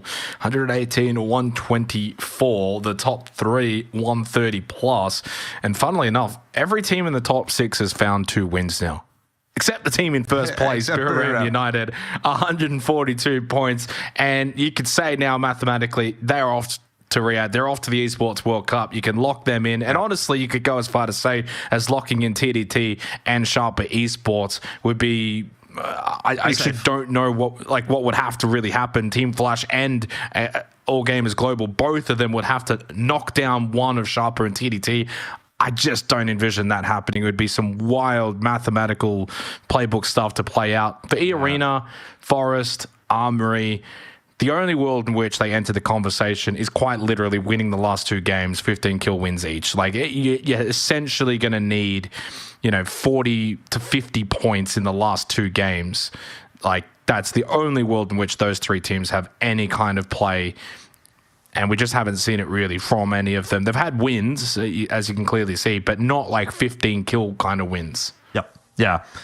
Yeah, it just hasn't been quite enough. I think for E-Arena and for Forest Natural and even Armory Gaming, they'll all be a little bit disappointed with themselves just because there's been moments where it's looked like they have been competitive teams, but I think they've really let themselves down in comparison to the others in the bad games, right? They've had bad games where they've walked away with 0 points, and that hasn't really been the case quite as much for your Buru Rams, definitely for TDT and for Sharper, and even not really for All Gamers. So that is probably what's kept them out of the running. If you would have gotten another, even just 2, 3, 4 points a day, something like that, you might be in with a little bit more of a shot here, but I think it's a little bit tough to ask of that. As we go to the bottom end of the standings there, you can see, a massively significant drop-off to IPS, or ISG, I should say, and Zanshin. Those 2 teams are just not cutting the mustard with the rest of the pack. But even all the way down to, Savage, man, it's not like a drastic drop-off a cliff in comparison to some of these other teams. They're only 20 points away from a pretty comfortable, top 8 position, for example. So if this were any other kind of tournament where... there was prize money, for example, down to 8th or 10th or 12th or what have you. You could say those teams have been competitive. But the unfortunate reality is because we're looking for 4 teams only to go through to Esports World Cup PUBG, it's a bit off the pace, unfortunately, for those teams that are sitting towards the bottom end. So it's not like a league or anything like that anymore. None of that. And really, it's down to the final 5 that we're hoping to kind of see a little bit more happen. I would like to see a world where E-Arena or Forest Natural or Armory go on to win this next game, and then we can at least lump them back in as well. But obviously that's wishful thinking at this stage. We are moving on to Erangel though, and that was a map that I think E-Arena have had a little bit more success on. Certainly on day 1, they were a little bit better on Erangel. So if you want to get on the Copium or the Hopium hype train with me, Xenox, there might still be a ticket available. The conductor's pretty handsome, I'll say. And if you wanted one, he could find one, probably. I don't see it. Even if an E-Arena, let's say they get a 15 kill win in match 5 tonight, that would put them to, what even is that, 121 points? Yep. So that doesn't even overtake All Gamers Global, and then that's not even taking into account what they would potentially get in this game themselves. So you would essentially, enter the conversation, but then you would have to back up that massive performance and kind of do it similar again, back to back. That's some otherworldly stuff. You can kind of expect it maybe from one team randomly throughout a tournament, throughout the middle portion, night 2, like a Sharper. But to do it in the last 2 games of a tournament, that's something that we don't see really all that often. It's always a possibility. And those are the last 3 teams that I would say you can't fully mark them out, because if they do what we're talking about, then that might actually be enough to see a qual position. But the focus for me is certainly just going to be on Team Flash, going to be on All Gamers Global, And to, I mean, a lesser degree, what ends up happening with TDT and Sharper, like if they just go double donut, yeah, there is a world one could technically miss out, but that's largely dependent on both Team Flash and All Gamers Global picking up enough points to knock one of those teams down, and that's unlikely with 2 games to go. So I'm looking at it now as a 2-horse race for that 4th spot, which honestly, there's nothing wrong with that going into, at this point, the second last game. At least the second last game is not a dead rubber. There's still a lot to fight for. We could go into this, and we're about 50 seconds away from getting into this game. And what happens if All Gamers Global get 0 points from this and Team Flash get 8 or 9 points, suddenly they swap positions just like that, going then into the last game. And the last game will then again focus on those 2 teams. And then it means that we don't get that dead rubber, which, I think midway through Rondo, we were thinking maybe Erangel, the 2 games of Erangel might both be dead rubbers. At the very least, this one certainly won't be. On the flip side, if Team Flash go out super early this game, get nothing, All Games Global go out and get 6-7 points, then you're thinking last game might be a bit done. Tough. Yeah, what's the magic number where it still feels doable? I think it's probably under 10. Like if it's in single digits, it feels like maybe you can overcome that in a single game. But if you're getting any more than maybe 10 points behind, that's where it's going to really start to get quite difficult to overcome as Team Flash. So they've just got to make sure that they are able to still keep pace at the very worst, go point for point, maintain that 6-point deficit. No more, certainly, is going to be the goal for them as we head out onto Erangel for the penultimate match of the tournament. It is 2 to go, and then we'll be finding out which 2 teams, or which 4 teams I should say, are going through to Esports World Cup from the Asia Pacific region. We've already established North America, EMEA and Korea. The China qualifiers are happening this weekend as well. They'll be wrapping up alongside us here in Asia Pacific. And at that point, I believe we'll have our full contingent of teams qualified through to the Esports World Cup. Obviously, there was a couple of invites going out as well. Quite a number of Asia Pacific teams receiving those invites based on the global rankings. So it's going to be quite a stacked field in terms of APAC talent, which is not something that we could have said in the past. It's been, a breath of fresh air for us, at least, to be able to have some more local teams to cheer on in comparison to the dominance from Korea and Europe that we used to see. I mean, China as well, I guess, worth a mention. Pretty much everywhere that's not APAC. North America's even had their time with the likes of Sonics internationally. So, yeah, it was kind of nice to see Asia Pacific just popping their head up a little bit more so over the 2023-2024 period. Speaking of popping up, I mean, Team Flash have just been gifted the God Circle. This is a Saverny circle right now, shooting range circle. And look who's in, the only ones in it. They're the bullseye. I mean, this is absolutely perfect. Where do you go? It couldn't be any more perfect. Well, you got to loot up first, obviously. You'll go the quads here south of Saverny, and you could go into Saverny itself and then still probably push out and get a decent position. All Gamers Global just to the west of Farm over towards Snake Way, so they'll have to make their way up through, I imagine, a congested kind of highway up potentially through the Roshawk side. This changes everything. I mean, this is fascinating now because Team Flash are 6 points behind and they get an absolute God phase 1 circle. They don't have to worry about an over rotate. They can get prio positions that they feel comfortable playing in. This is where they loot. Like, this is really a solid opportunity. You may not get anything even remotely close to this. You may get a Sosnovka Island circle, which we've had plenty of throughout these qualifiers. And when you're up in that Saverny region, you know you're going for the long haul rotates. This is dream scenario stuff of Team Flash.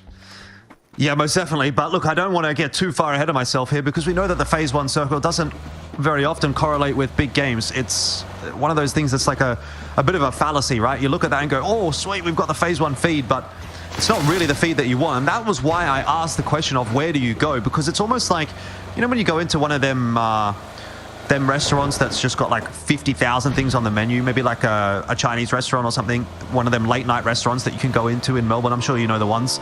And they've got like, they have it like on the, what is it, like the conveyor belt, and it's just rotating around. There's just too many options, you know? You're kind of looking at the menu like, Jesus, there's so many things. And that's when you're spoiled for choice. And I think that's kind of the situation that Team Flash are in at the moment. They are so spoiled for choice. They've got a guy in shooting range, they've got a guy at the quads, they've got 2 guys in Saverny. Presumably at some point you'll obviously see them linking back up with one another. They've maybe got another, I'd say 30 to 45 seconds of looting time before other teams are going to start to encroach in on their positions. Already, Sharper has started to come across. Buriram have kind of pre-rotated a player out of Yasnaya. Armory Gaming are moving out of Rozhok, as we just saw there as well. ISG making the cross at the Georgia Pole bridges. So teams are on their way. And if Team Flash want to lock in a position, let's say it is the quads, because the quads do tend to be pretty good if they get fed, you'd have to have multiple members in there in maybe the next minute or so. Fevin, bit unfortunate for him, has flipped his Dacia. So he's going to need to pick up. But even then, it's like, you may make that choice to go quads, and then this ends up being a shooting range circle or like around the hill up the shooting range, and all of a sudden that's not such a good position anymore, because pushing out of those quads is not super easy. It's quite open terrain around it. That's why it's great when it gets fed.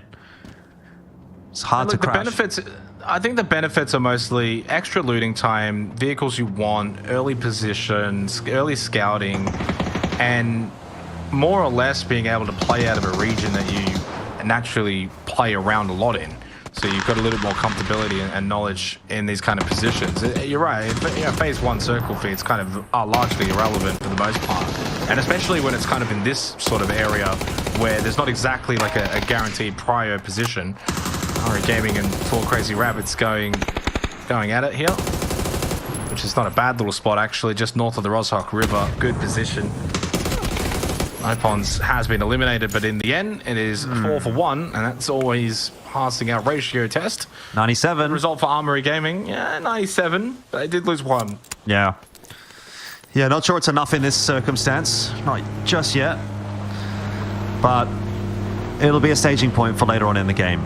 And we'll see how things can go for Armory here as we take another look back at the map. Look at all those teams that are working their way up the Eastern Highway. ISG have been eliminated. What happened there? They have. Ran into Sharper by the looks of it. And then Runak's team killed himself and Goni with a Panzerfaust. So handy points for Sharper though. Sad we missed that one. But yeah, you're right.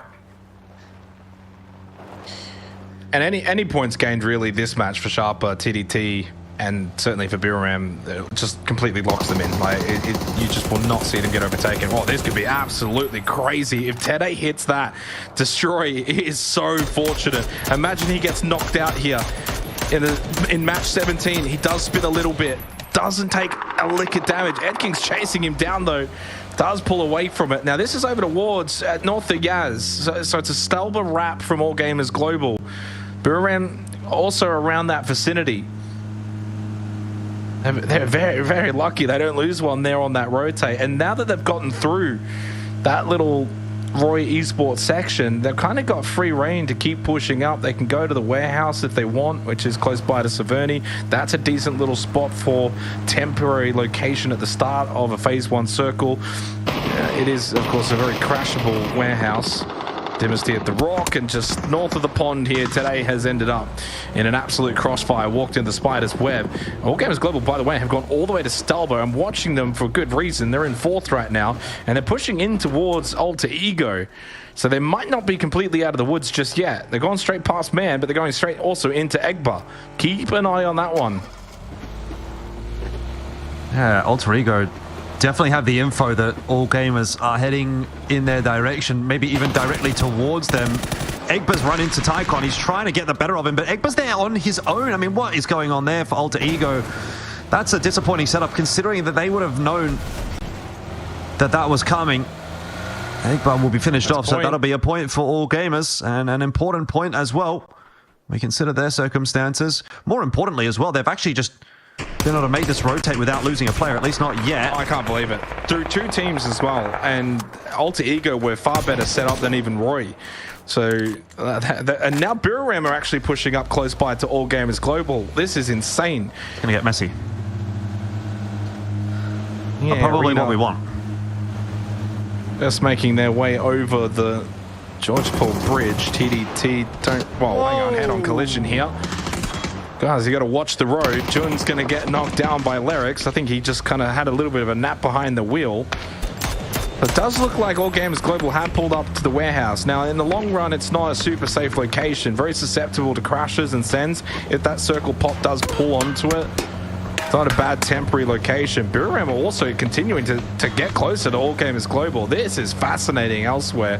I mean, I know that you kind of have to watch the other fights as well, but my main attention is just going to be on the two teams that can still qualify in All Gamers Global and, of course, Team Flash, who are playing the quads, and Hisaki does get knocked by Ken. Biram have just actually sent it onto this warehouse. I imagine we'll transition over rather soon here in terms of the observation, or at least I hope so, because I'm watching the map feed and they're still fighting and they're still driving. And they're trying to book it. They're trying to book it. I think All Gamers are trying to leave. I saw them in vehicles for a second there. I think they're actually trying to leave and maybe cut their losses. I'm not sure that's necessarily going to work out for them. We need to switch over to All Gamers. Come on, guys. Yeah, Arena, meanwhile, by the way, are getting some points, but I'm not sure how relevant that's going to be long term. 3 points on the board for Arena is definitely something. Upchen gets the knock on to Zizzy and then on to Lyrics. That's clean from him. But Savage Men are so far at the bottom of the standings that these are consolation prize points. Oi, he's got onto Jacob as well. That's clean as a whistle from Upchen. He's about to 1v4 Arena. And it'll absolutely, they're done now. They're just done. There's no hope. Even if Nurens gets this and gets... I mean, if he kills him here and gets them all rezzed back up, which he does get the knock on to Upchen, but there's more to follow, and that is it. E-Arena are out of the running for the Esports World Cup. It's not going to be possible for them to now qualify. Baron, and maybe moving on to the next target in that as well, Forest Natural Gaming being, I guess, the next best thing on 93 points coming into this game. Esquilusia makes it 94 as they eliminate X-Men, but at this point, I think it's going to be far too much of a reach unless they do something really crazy. Circle centers up, phase 2, away from that water, north of Severny. So it puts All Gamers Global in a tricky position, so much so they've gotten back into their vehicles, rotated out of the warehouse. I can't believe we didn't get to see any of that. Absolute commotion that ended up happening over there. Biram kind of just pushed them out of the warehouse, got the kill. And I'm trying to see if there's 2 or 3 up. I think it's 3 players. So 3 players are still up here on All Gamers Global, and they're going for a massive rotate now down towards the south. They've barely stopped driving this game outside of the one pull-up at the warehouse. Then they got crashed on and left immediately. Yep, but they do find a spot of safety. This is actually not a terrible compound to hold on to. It's difficult to protect your vehicles, of course, but it's something that they can play from. Petty is occupied by FW Esports, who have a 2-1-1 split on this hill. Got that river, the Rozok River, still in play for phase 2 at the moment. So just kind of still keeping an eye on Team Flash and where you'd expect this zone to pull, unless we get some kind of really weird, egregious zone to the south for phase 3. Phase 4 is going to move away from the water. So I don't think that Team Flash have to move probably for the next 2 zones at least, because they did end up deciding to more or less lock in their position at the quads south of Severny. And here's Buriram in the position that All Gamers was holding on to for a moment previously as well. So nice split here for Buriram again. And it will slow down once more as we wait for this next zone to push in. A few teams already out here, right? So there's a lot of space available inside of this zone. Normally after 12, 13 minutes, you almost may have never even seen a knock in any given game. But in this one, we've lost 4 whole teams, 23 players. So there's lots of room. The only team that's still kind of waiting to wrap their way in is TDT coming up to the sort of northern side of Severny. You can see them here. And Roy just moving in around Yasnaya as well. But it will be a pretty calm minute or so.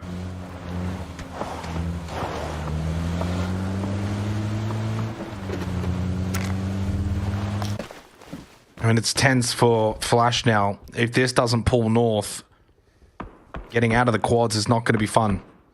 They really need a northern shift here. Said before, you know, the phase 1 circle, it's really not the be and all at all. Honestly, phase 3 isn't really all that much either, but when you're this far northern, you really do need the phase 3 into the phase 4 pop here. You're still susceptible to crashes at the quads, but they do have a couple of players that have started to push out near shooting range, and that's going to pay dividends. Look at where Long X is. So they can they're going to push out of these quads now. They're going to go very, very quickly, move out to Long X's position just south of the shooting range. Or at least they should be moving out. Come on, do they have vehicles? I'm watching them on the map feed. I don't see them in vehicles. There's not enough movement here. They're shooting at Alter Ego as they drive by north through the road. And Taekon is now parachuting down. If he gets knocked, he's just straight dead. Destroy is driving below. So is Himas on the road for All Gamers Global. And Taekon will avoid the shots. He will go back. He'll get picked up. Or at least he's got his own vehicle. They're on the outer edge of the zone though now. All Gamers Global. They look like they're panicking a little bit. This game has not been the All Gamers Global that we've seen throughout this tournament. So much rotating, almost over-rotating, constantly not sure where to go. Now they find themselves really out of position, despite being one of the first teams up here in Phase 1. They are so out of position now, it's not even funny. Yeah, they are getting collapsed upon as well. Buriram starting to come down south. It seems like Buriram are All Gamers' worst enemy in this particular match. Team Flash largely keeping themselves in check. Now, down the bottom of that hill, sort of at the low ground, it's not always the greatest of feelings, but it's a fairly empty side of the zone at the moment, so they will be feeling pretty okay about the progression thus far. I'm sure they'd love to get themselves another kill point or two, but it is what it is. Buriram also, in the meanwhile, just moving away from that engagement with FW and All Gamers, not wanting to have a bar of it, and they are going extremely hard north, so I'm very intrigued to see where Buriram are going to decide to end up going here. They are right now basically driving into Severny, which of course is being edged out by the blue.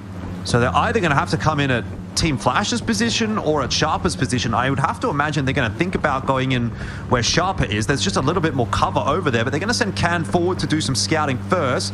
The rest of the lads following suit. In that meanwhile, by the way, Team Flash are just firing tons and tons of shots in this direction. We can't hear it because the shots aren't on to Can. Over the top, seat swap. It's not going to work out. Thunders will get Can, and that is going to have to turn Dynasty to the side. This is looking really bad for Buriram. They might have been better off taking that engagement against All Gamers. This was like out of the frying pan into the fire in a sense. Maybe better the devil you know than the one you don't. Long X will steal a point away, which could be hugely influential for Team Flash later on down the track, and they are hunting for more. Where's those headshots? Well, not in the right direction. Earth has got the knock onto Long X. He is safe behind the tree and should be resible for Team Flash, but that could be a fumble if it ends up getting converted. I was going to say as well, for Buriram versus Sharper, that could have been almost an early battle for first. Of course, 1, 2, 3, 4 positions for the qualifiers don't really matter all that much. But it's always a nice thing to finish first. That circle pop. Kill, by the way. Flash have got some work to do, and they've down a player. Long X is dead, bleeds out. So they're down to 3. All Gamers Global are down to 3. The gap right now is 5 points. There's another match after this, so this is not the be end all. You don't want to lose from the position that you've been in and allow All Gamers Global, who have done some more rotating, to now come over the Roshawk Bridge to further gain that lead, further extend it. 12 teams, so you're getting close to placement points, which means if All Gamers Global make top 8, you need to be there as well. Yep. Who's got the easier run in for the top 8? Well, it doesn't really seem like either of them have got a particularly easy way forward. It's been a pretty unenthusiastic day, unfortunately, for Alter Ego. They've just been completely out of it in comparison to day 2. It's been a bit more of a regression back to day 1. We've seen some okay moments, but 23 points on day 1 is probably about as good as you can hope for here for day 2 as well. We've got the mortars here for Binek. Not sure exactly who he's trying to hit here with those. Maybe Zanshin in the yellows. He's trying to clear, yeah, either Zanshin or trying to clear space for the player that's pushing up. Yeah, it's definitely for Zanshin over towards the yellow. And there's a, who is that? It's Hungvo Ditch that's pushed in behind. This is absolutely ballsy. It's a 2-1 split. Koisama's going to try and go in from the front, and Hungvo Ditch is going to surprise Zanshin from behind. They might not be aware that he's kind of pulled up here. They've turned their attention now, though, and he has been tagged a little bit. This is an all send in for Team Flash, and oh, indeed, Kanaxi peeks over the hill. This was such a ballsy play, and it has backfired. Hungvo Ditch dead. Koisama and Binek need to deal with Zanshin in a 2 versus 3. Certainly still possible. They smoke up the yellow.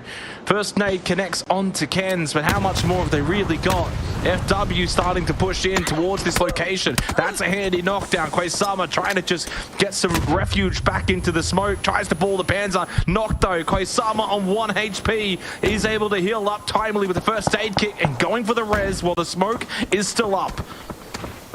Dangerous times though. The push is coming through and the smoke is fading. The smoke has faded. He's missed the timing. He's got the knock though, but won't get the confirmed kill. It'll be stolen away by Sharper anyway. And Team Flash are out in 12th, so they are just hoping at this point that all gamers are going to miss out as well. And that, I mean, look, that could be a very real possibility the way things are looking on this southern side of the map. But that was definitely not clean from Team Flash, and it was awful. Unfortunately, they may have cooked their chances. I understand the thinking in terms of that 2-1 split where you kind of send 2 to the front. You hope that maybe Hungvo Ditch can kind of go for a pinch, but you're doing it out in the open in an area where people can peek over the ridges and look down to that location. All Gamers Global only need to now just make top 8 and keep staying in there for as long as possible. They don't even need kills anymore. They're going to be slowly extending that gap more and more as time progresses, and that's going to make it so difficult for Team Flash in the final game. You go from being close to even, Jordan, to now probably needing, you know, a 10+ point kind of game to really solidify it, to the point now where you think, do we have to hot drop all gamers? Do we have to camp their rotates? They're going to have a little bit of time from now until the final game starts to talk it over. But it's something you have to consider. This is for a spot at the Esports World Cup. Do you go for a hot drop on All Gamers Global in the last game? Well, what's the gap going to be is going to be the first question. Well, right now it's about 5 or 6. It's about 5 points right now. I don't know if you would risk it for 5 points only. If all gamers get knocked out here, which again, like I said, is a very real possibility. That rotation not looking good for Taekon. I think he's cooked. Destroy and Himas are still up and standing, but they are well and truly out of the zone at the moment. They've got to get past Forest Natural and all gamers and fight uphill. And their position is known. Like, I don't think it's really happening. Destroy's going to get knocked out here as well. So this might be the reprieve that Team Flash needs. Or a missed opportunity, whichever way you want to kind of use it, right? It's both. It's kind of both, isn't it? So down to just Himas, and to be fair, they just need one more team. You can get 1 extra point here from this position. If someone else goes out, you make top 8. That would make it a 6-point gap, but let's be honest, 5 to 6, kind of largely irrelevant going into the final game. You're right, if it stays at this point, you know, 5 or 6 points, you probably don't go for the hot drop. You might think about where are they going to be rotating based on the first kind of circle pop. Can we surprise them a little bit, you know? It's going to be at least a fun finish, but this was the opportunity. As you said, it's a reprieve, but it's also that missed opportunity. And there you go. There's an extra point. So it goes to 6 now. Himas gets them into the top 8 by just staying alive. And he's trying to wrap around Armory Gaming, and he's done a successful job. You guys can't see it unless you've got the map feed. But Armory Gaming have gone to try and sweep and clear out Himas, but he's kind of moved through them a little bit. And he's now on the other opposite side. Although I think he may just have been spotted and now in the blue. Of course, as that's progressing, so I imagine at any second now he probably goes out next. Yeah, that would probably be my assumption as well. I would have thought he would have gone out in 9th place, but he's managed to hang on, like you said, for that 1 extra point, and he's definitely doing a good job. Up to 7th, that's not going to be an extra point. No, one more. That's what I'm saying. If one more team goes out, that's another point, right? One more team. Look where he is. So he got to the other side. Wow, that circle pop. My goodness. Can't help him, can it? He could easily get higher than even 6th. Like, the AG have no idea where he's gone.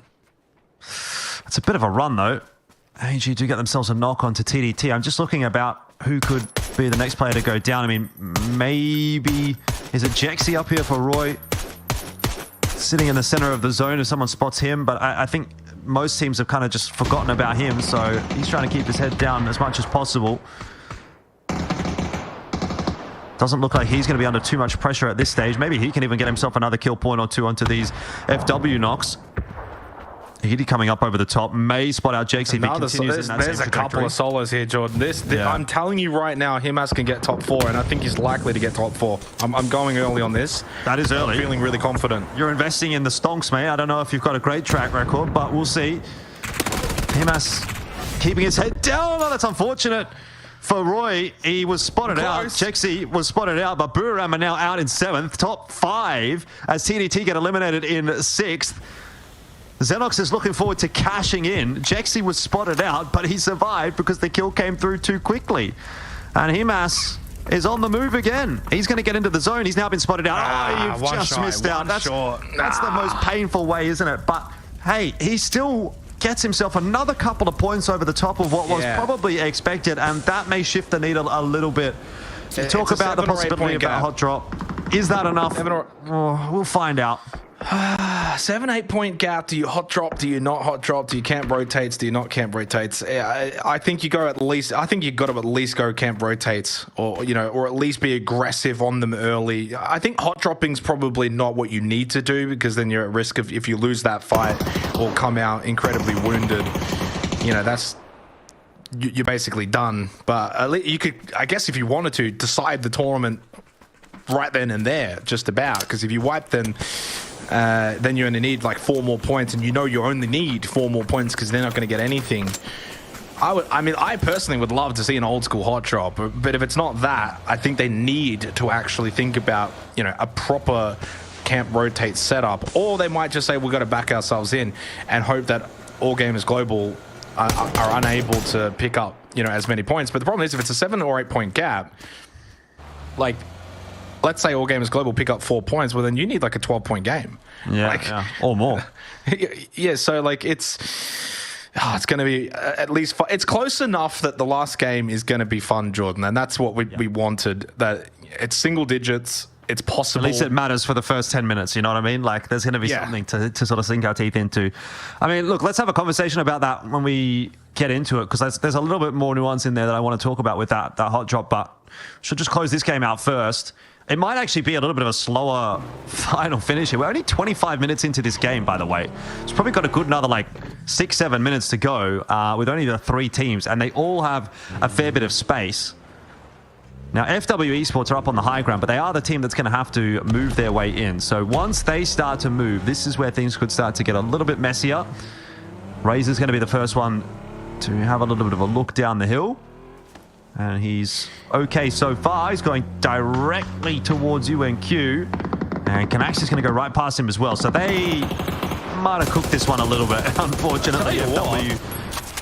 Armory Gaming could actually end up picking up almost 25 points from this game, which would put them at about 118, which would put them pretty close to Team Flash and All Gamers Global. They would have to, essentially, Armory Gaming, if they win this game and they do it again in the next game, they could still make top 4. They've got to convert, and they've got to finish this game off, and arguably they need to probably collect all of the kills available. We shouldn't really be seeing any point denial, which is good for them. There's not like a 4th place team that's going to just say, no, we're going to give you the win but deny you the kills. They've got to defeat Cerberus here. They've got to wipe them out and then get the next kill as well onto FW. So this becomes incredibly crucial for Armory Gaming.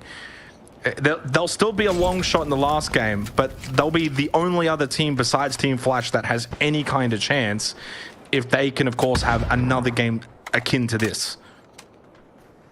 Easier said than done, but not impossible. They would actually be the ones thinking about, like, legitimately, if I'm Armory Gaming, I legitimately think about hot dropping All Gamers Global if you win this game. If they win this game being the operative word. I mean, Cerberus, there's a P90 in tow, so they're going to be a tough nut to crack as well, moving their way through the map. You still got to remember, Sixax is up here for FW Esports, and he could have some degree of influence over this 3-on-3, which is now starting to play out. The util getting tossed forward, flashes everywhere. Duckmai really struggling on that behalf, but good kill. Knock.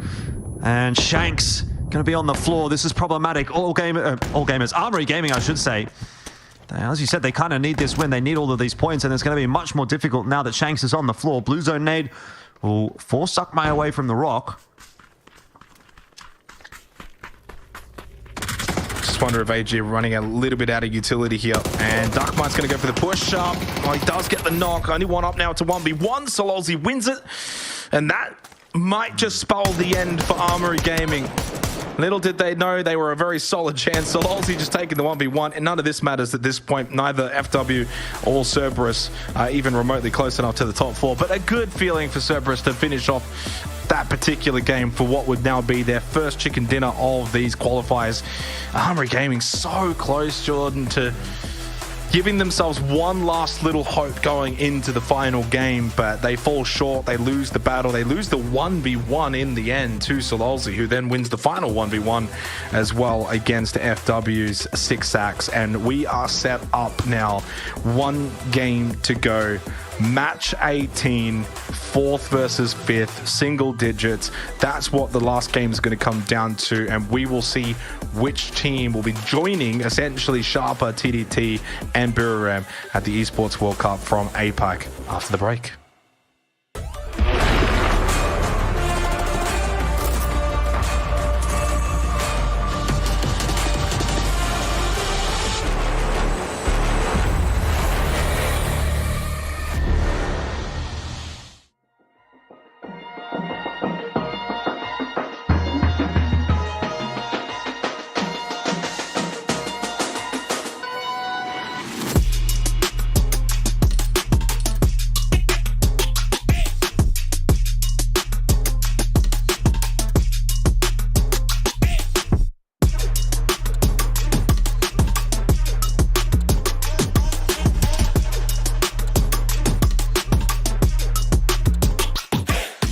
Three, two, one, go.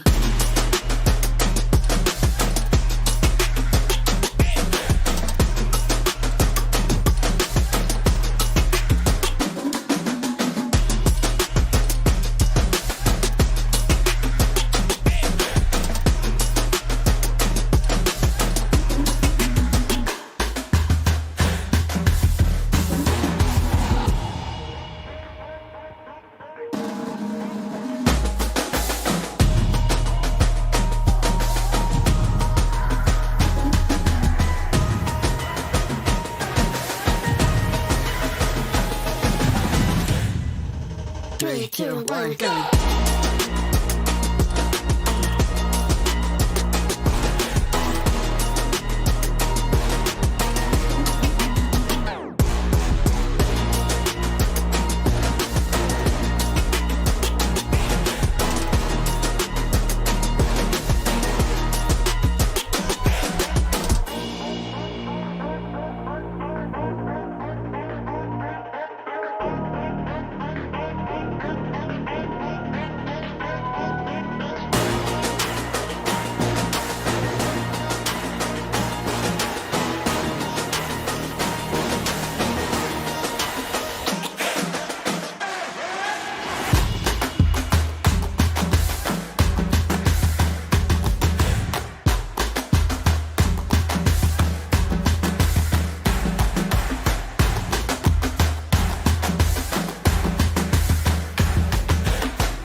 Three, two, one, go.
So it all comes down to this. Match 18 here in the APAC qualifiers for PUBG on the road to the Esports World Cup in Riyadh. 3 teams are pretty much locked in: Jordan, Biram United, Sharper Esports, and TDT. But for All Gamers Global, they've got a fight on their hands. It's an 8-point gap with 1 game remaining. Now, I should add the caveat, there is always a chance that All Gamers go and pick up, say, 8 points, and Team Flash go pick up 16 points, and TDT get 0 points. So they're not fully locked in, I guess, for TDT. But certainly Sharper and Biram, you can put the hard lock on those two. TDT will give them the soft lock. And for Armory Gaming, again, theoretically, they're not out of it either. They could go and get a 10-kill win, and the 2 teams above them don't reach the 130 mark. So that, too, is a possibility going into the last game. I think for E-Arena, needing 30 points, that being a 20-kill win, that's just not going to happen. So Armory Gaming, short odds for Team Flash, and obviously for All Gamers, that's going to be the head-to-head battle, and TDT just need a couple of points just to make sure that they're all fine and dandy. Yeah, most definitely. A 20-kill win feels like it's a bit out of the realms of possibility in modern-day PUBG, with the parity that we typically see in these kinds of lobbies. So Team Flash versus AG is going to be your major conversation for this matchup. We were talking about the possibility of a hot drop coming through here, or a rotation camp. Look, I think if it's going to be anything, it almost will probably have to be a hot drop, just purely because their drop locations are so far away from one another. Team Flash going up towards Severny typically, and AG down around that farm area. So they're just like on completely different sides of the island. So unless you're going to... doing the hot drop. Well, I mean, that's a possibility as well, I guess. But they're, I would say, even further than incentivized for that hot drop, because they're just that much further away in terms of the points that they're going to need to pick up. So my gut feeling is no, we're not going to get it. But it's always a possibility we have to discuss. We're going to have a look here and see how things go out of that plane path. And it's a very nice, stable path for all involved. Everybody's going to get where they need to go without too much discomfort. So who is dropping where is the big question mark that we're going to... Flash are going up north. So, yeah, they're not entertaining any idea of it. And that's totally understandable. I think they're close enough that you don't need to... All Gamers Global going far down south. Also, considering the way that this plane path is, it's not as if both teams are looking to drop something like Pachinki. So in the end, no hot drop shenanigans, and even more so, certainly no camp rotate shenanigans either. First Zone isn't going to fully dictate how this game plays out, but there's certainly going to be influence. Team Flash, obviously, and All Gamers Global, the two to really watch. Armory Gaming, we kind of keep an eye on them in the background, Jordan, and see, are they quietly just putting together another really good game? They'll be kicking themselves that they couldn't close out that last game. Now finding out they're 18 points behind. Had they gone on and got that win, they would have probably been almost closer to 10 points behind. Like, that's actually unfathomable. They would have been pretty much tied with Team Flash.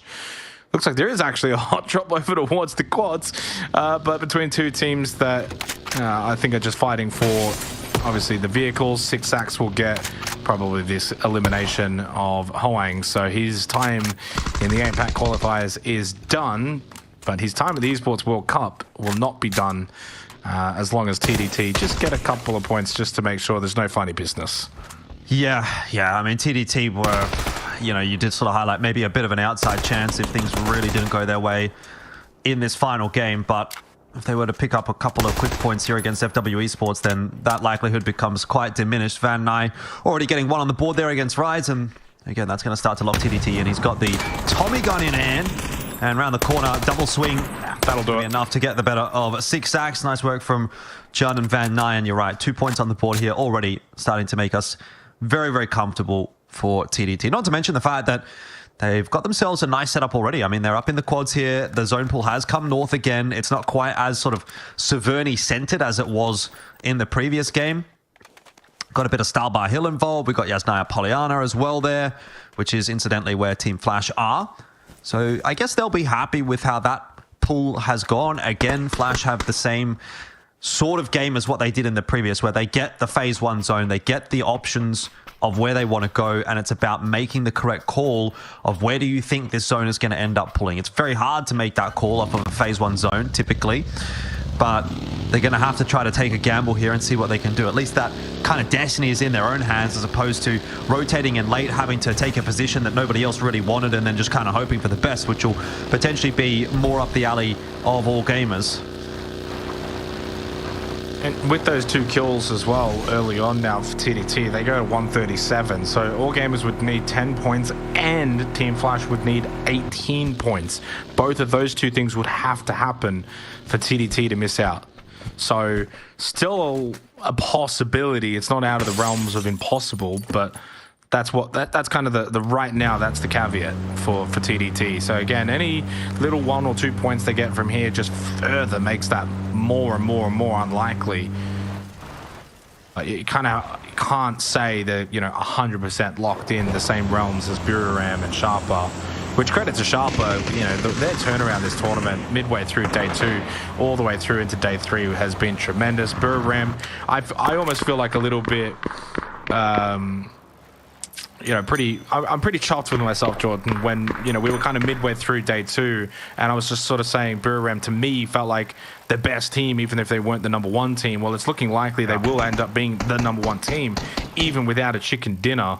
It seems as if that's become a foregone conclusion throughout these qualifiers. They've just been the most consistent, best general play, and definitely deserving their top spot and, of course, their ticket to the Esports World Cup.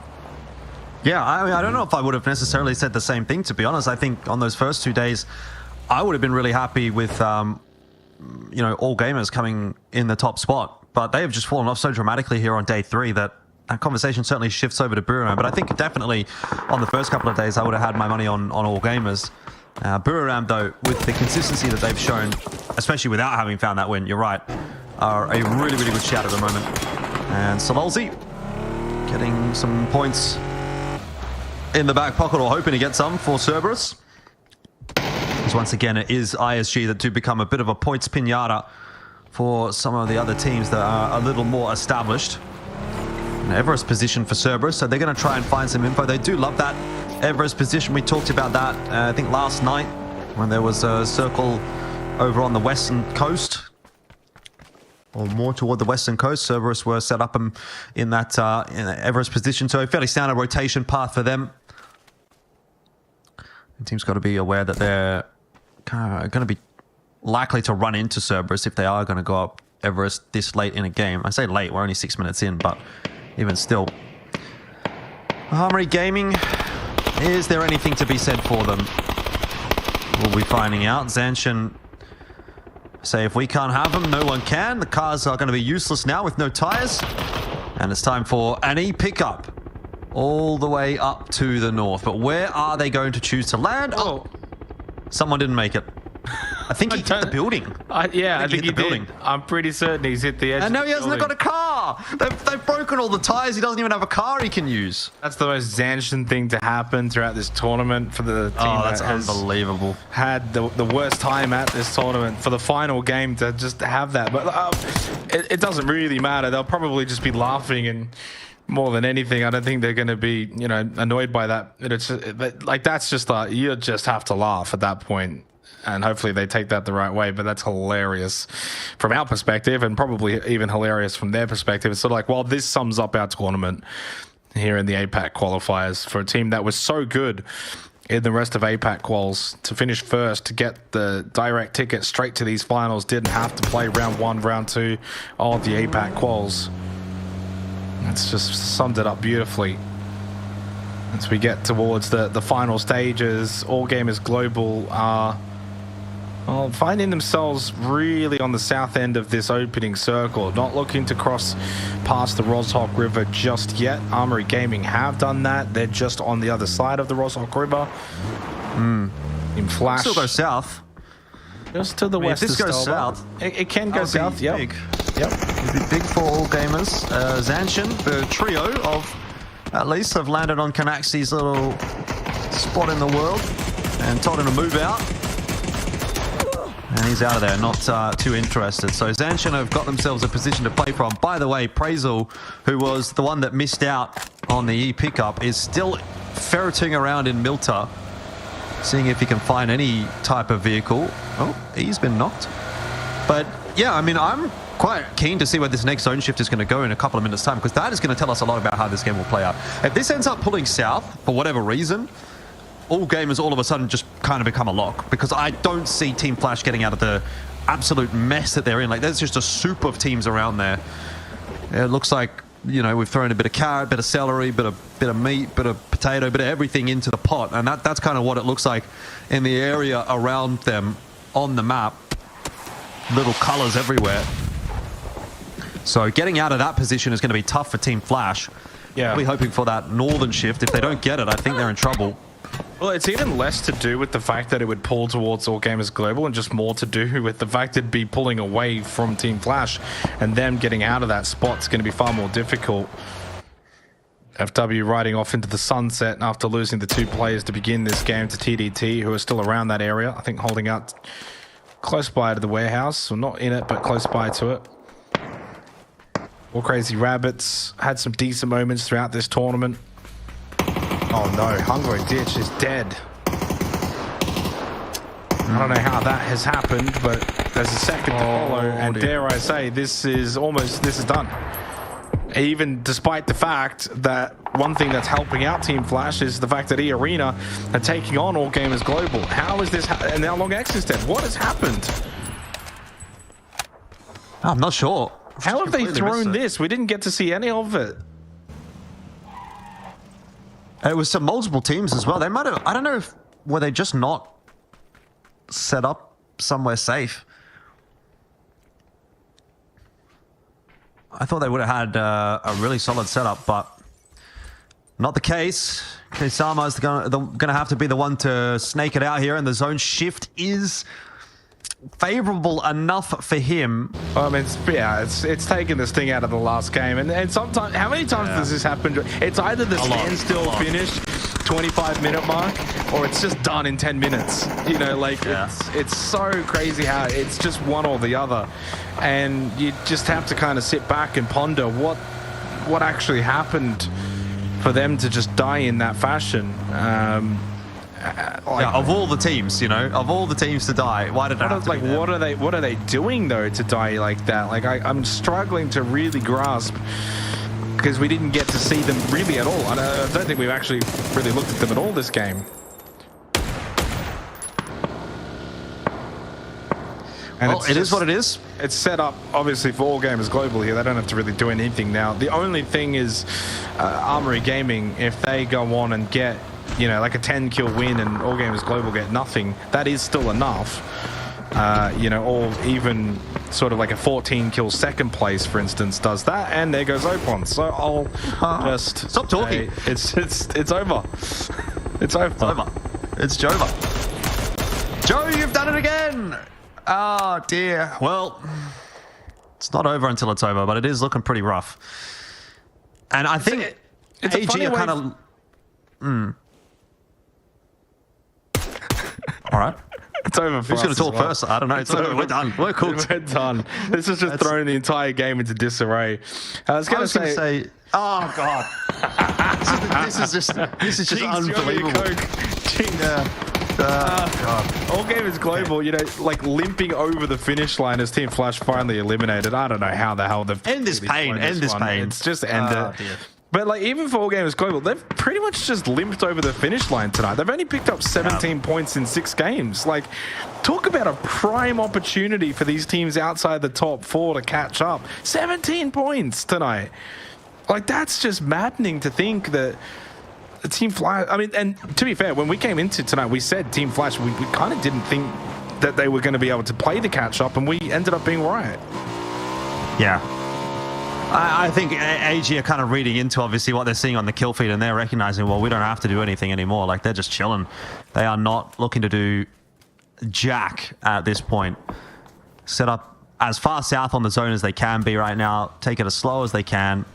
Just exist, and that should probably be enough. What is Banana One up to? Dance party.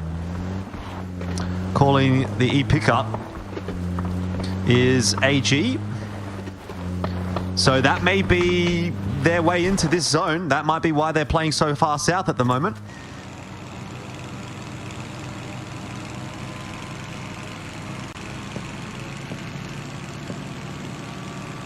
Very panoramic shot. Well,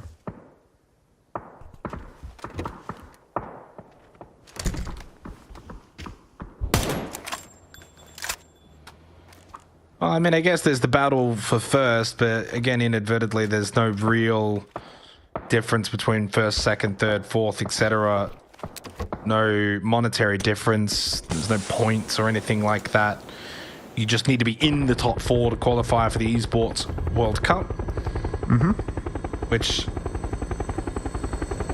you know, at the end of the day, I think it's a top 4 that I'm, you know, kind of thinking, how many of these would we have predicted? I think Buram, All Gamers would have been the 2 of the 4 that we would have said from day 1, very likely, or at least on paper. TDT and Sharper, I don't think would have more been of an outside chance. Yeah, they would have been in the conversation, but certainly by no means would have been the teams that we would have said, yeah, we probably expect them. I expected a little bit more from E-Arena, certainly from even FW Esports, maybe even an Armory Gaming for that matter. As we come to a close, just to sort of reiterate where we are at, is the top 4 is very much set. Bureau Ram, Sharper, TDT, and All Gamers Global will be heading off to the Esports World Cup. The one good thing is actually, in comparison to the Korean final game, Jordan, is I didn't have to pull out the notepad this time and do the points on the fly, which was good. I thought about it and I was like, oh, let's just see how the game develops. And then 10 minutes in, Team Flash went out in a flash. Indeed. Yeah, the only thing that would maybe get it rolling again would be if All Gamers just got completely wiped right now.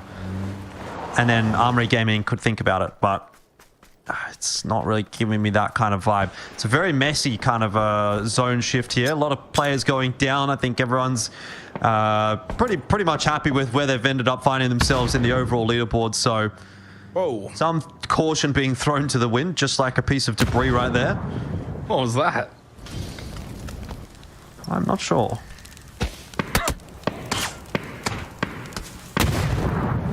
Alter Ego is another one that's fascinating after how good they were on day 2, that they couldn't follow it up and kind of regress back to day 1 as they've got the numbers to clean out ISG. Unders with the knock on to Simon, 15.5 minutes through our final match. And as you said, the only world in which there's any last second shenanigans would be All Gamers Global. Honestly, All Gamers Global dying to Armory Gaming is probably about the only situation, which I'm watching the map feed and they are actually kind of colliding right now. And if Armory Gaming do get a knock against one of them, it's sort of like, hey, that's them, we need to kill them. That just becomes priority number 1. You follow them into the blue if you have to. Like, you put all the brakes and stop whatever you're doing and you hunt them down once you find out where they are. And if they're close by, that just becomes, you can see sort of to the southwest on your screens, but it's also only a 3-man armory and they're not sure that that's obviously going to be All Gamers Global. Circle Pop centers up. Armory Gaming move away from All Gamers Global. I do wonder if they haven't known if that's them, if they would have made the same decision to kind of retreat. I don't think they would have. I think they would have just tried to wipe them out.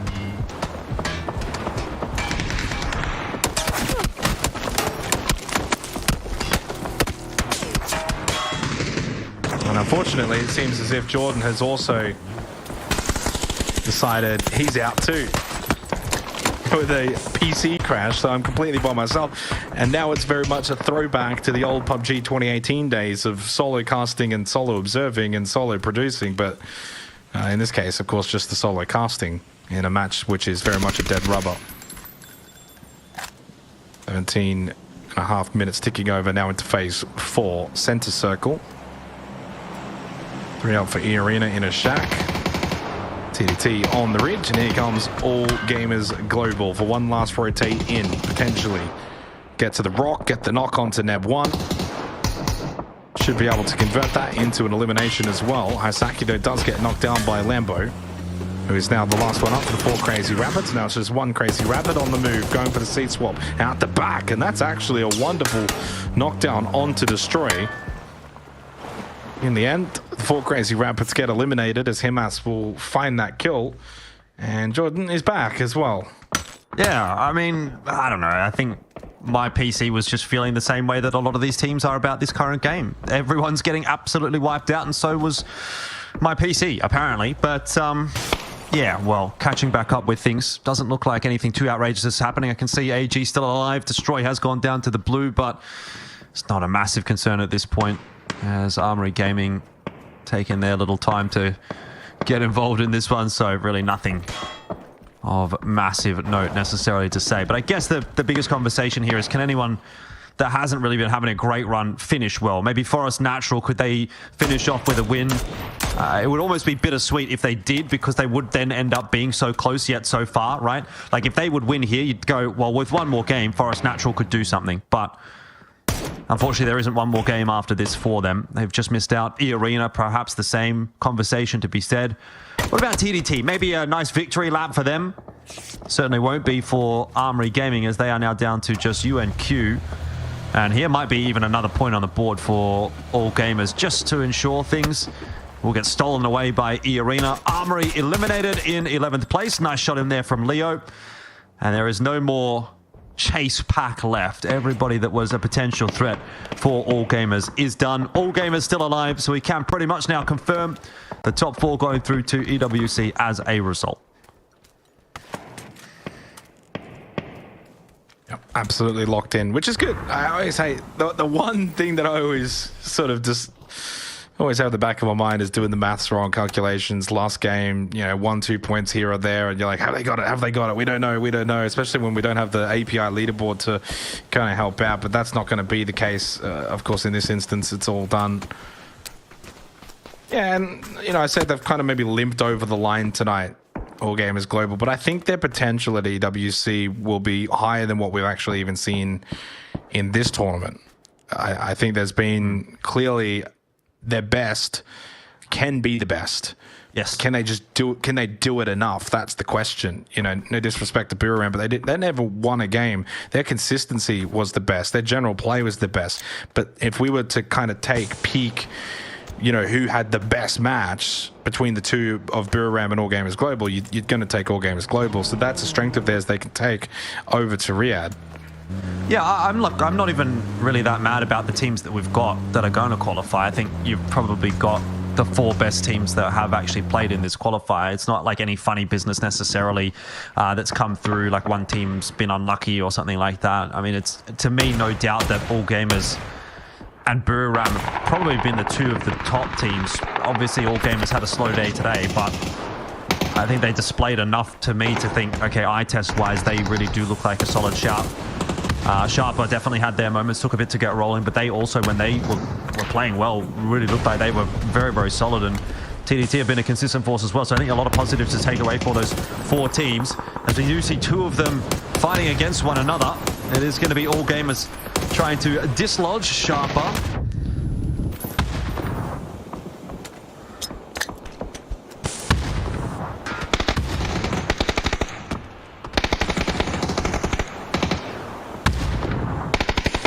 Leo knocked as well by Nurians. EA at least fighting it out at the death here in the warehouse, and then eventually Savage Men Esports will be eliminated. Down to the final 8 teams. Van Nye still up. More points here for TDT. Not too sure if they're going to be able to catch Biram or not. I do want to remind everyone again that in terms of the 1, 2, 3, 4 positions, they don't matter. There's no difference between first, second, third, or fourth. It's just very much a top 4 finish. Gets you to the EWC. Obviously, in different tournaments, John, you're talking about points or you're talking about prize money. In this instance, none of that is applicable. And credit as well. All Gamers Global looks like they're just having a little bit of fun towards the end of this game. I would imagine through kill feed reading would know that they have qualified. There's no way you play it out. You've got to just play it out, even if you're 100% sure. You still just play it out in the weird case of any other possibilities. Yep. And a little 1v1. Taekon low on health. Vest broken. Thunders will actually clean up all 3. Saki, Himas, and Taekon. There goes All Gamers Global, and down to the final 5 teams. Jacob's battling some demons right now. They're trying to peek in through the window. But this should just be a case of Forest Natural as a trio charging in and trading out Jacob. I don't think there's really anything you can do about it. I'm even surprised to see Baron still playing this angle. I'm not too sure why they don't just send it on him. Do they not know? Maybe they don't know that Nurans is still down.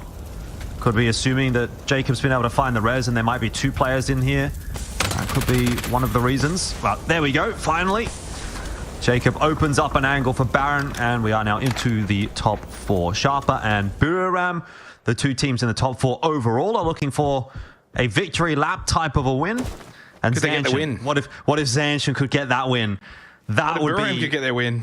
No, I want to see Zanshin win, bro. Just so that, just to put the cherry on top for them. It's been a pretty rough run, but let's give them something right at the end. There's 13 teams that I'm looking at. 2 in the top 13 haven't won. One of them's in 11th FW. The other one is first Buriram. It's a weird metric to think that there's been so many winners and one of them's not going to be the team that's in first. Could they do it here? 2 players up. That's a Palui, and it looks as if Zanshin, though, with a clean win over Sharper Esports. It's 3v2 to close out the final match. Good for Zanshin to at least end on a high note for a team that has struggled. And you think back, poor old Prazel, I wonder if he ended up... I wasn't keeping track of it. I wonder if he just died in the blue or something. But remember, of course, the E-pickup collision for him certainly cost him an opportunity to be at this point in the game with the rest of his team. Which this is where they hop drop. They kind of got themselves a bit of a feed throughout phases 2, 3, 4, and 5. They're on the edge of it now. So they've definitely benefited. Zanshin might be my goats if they win this game. I think they should go to EWC. Let's just say this game counts for 50. How about that? Yeah, imagine that's a rule that they add in. It's like, it's like when you're in school and it's like the next goal wins. Yeah, exactly. The bells. Next win wins. Who cares about super settings? Have you heard of winner winner chicken dinner?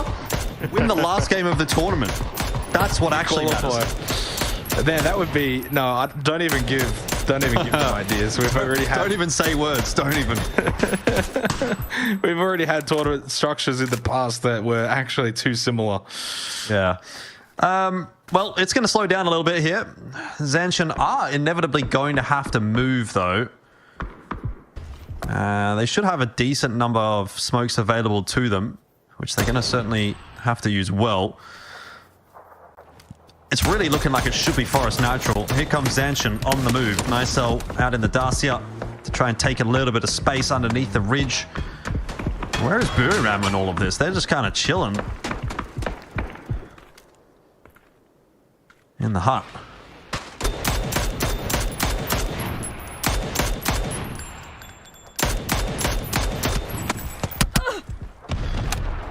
This could actually take a little while, unless especially even if Nicel gets knocked. Yeah.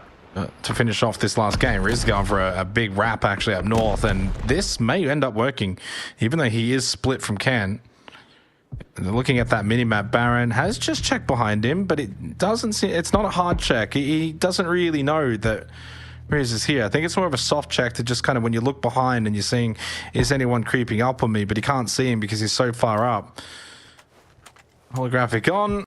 Oh, you don't even nade here. You certainly don't nade. You just kill him. Oh, he was spotted out by Zanshin, I think, and then gets turned upon by Forest Natural as well. Maybe they were waiting. Maybe they were waiting for that knock. It would have been a smart play from Zanshin if they did. Scappy is going to get the knock and the kill onto Nicel as well, who tried to pick the pace up there off the back of that knock. Baron is going to be confirmed by E. And you've still got Can here for Buriram out on the outskirts. I think if I'm Zanshin, I'm probably leaving him up to his own devices because it honestly feels like he's probably more likely to push in onto Forest Natural than onto Zanshin. But if he's going to shoot at Zanshin, then he starts shooting back, obviously. And E will push his way forward behind that deployable cover to see if he can find any kind of a fight. I mean, it's just one by one. Seeing what you can get done. This is really aim prac more than anything else at this point. Yeah, a little bit of late game prac. If you're thinking of this eventually for someone like Buriram in this instance, they're going to be heading off to Riyadh. So, like, what happens if you're in a situation like this? How do you play it? What can you kind of gain from that sort of position? Eventually, they got third. They don't end up with a win through 18 matches, but they will be going off to the Esports World Cup. It's a fascinating one, but really good consistency from Buriram, and their overall placements have been really high. Like so many second, thirds, and fourths. It's outstanding that they never were able to actually win any of those games. 2v2, the team that's on the very bottom. Is there an opportunity for Zanshin, the rest of APAC Qual winner, who got the direct spot here into the finals, to end match 18 with a chicken dinner, and would actually be a pretty decent chicken dinner as well. I don't mean to rub salt in the wounds here, Jordan, but if they do win this game, they will actually double their points in one match compared to the other 17. That's not a pretty statistic. I don't think they're going to even be able to do that. So long as I don't think they're going to win this game. This feels pretty doomed for E. So he is going to be finished off there by Forest Natural. And I gotta say, that might be the roughest way to win a game for Forest Natural, because that's going to get them, was a 10 kill win. So it's going to get 20 points. 16. Going to get to 116, which puts them close to striking distance for a top 4.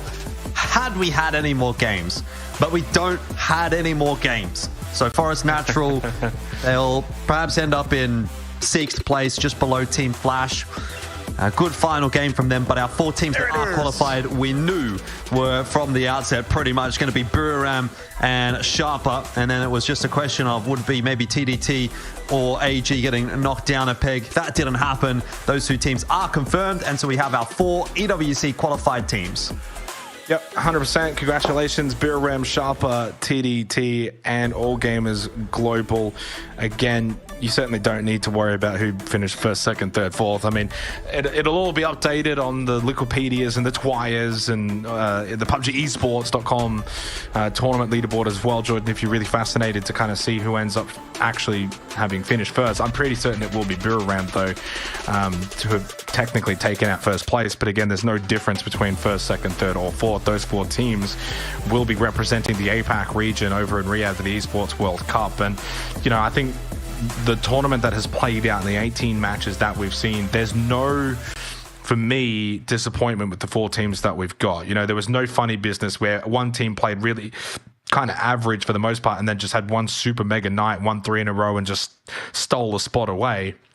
All Gamers Global, I look at that as a roster that has a high peak, had some huge games, had some huge wins. TDT, I thought, showed really good resilience. At one point, they were kind of teetering, and they kind of just buckled down. Really big night from them tonight. Sharper, day 1 was a bit, it was okay. They got some points, and then day 2 was like, bam, this is what we can do.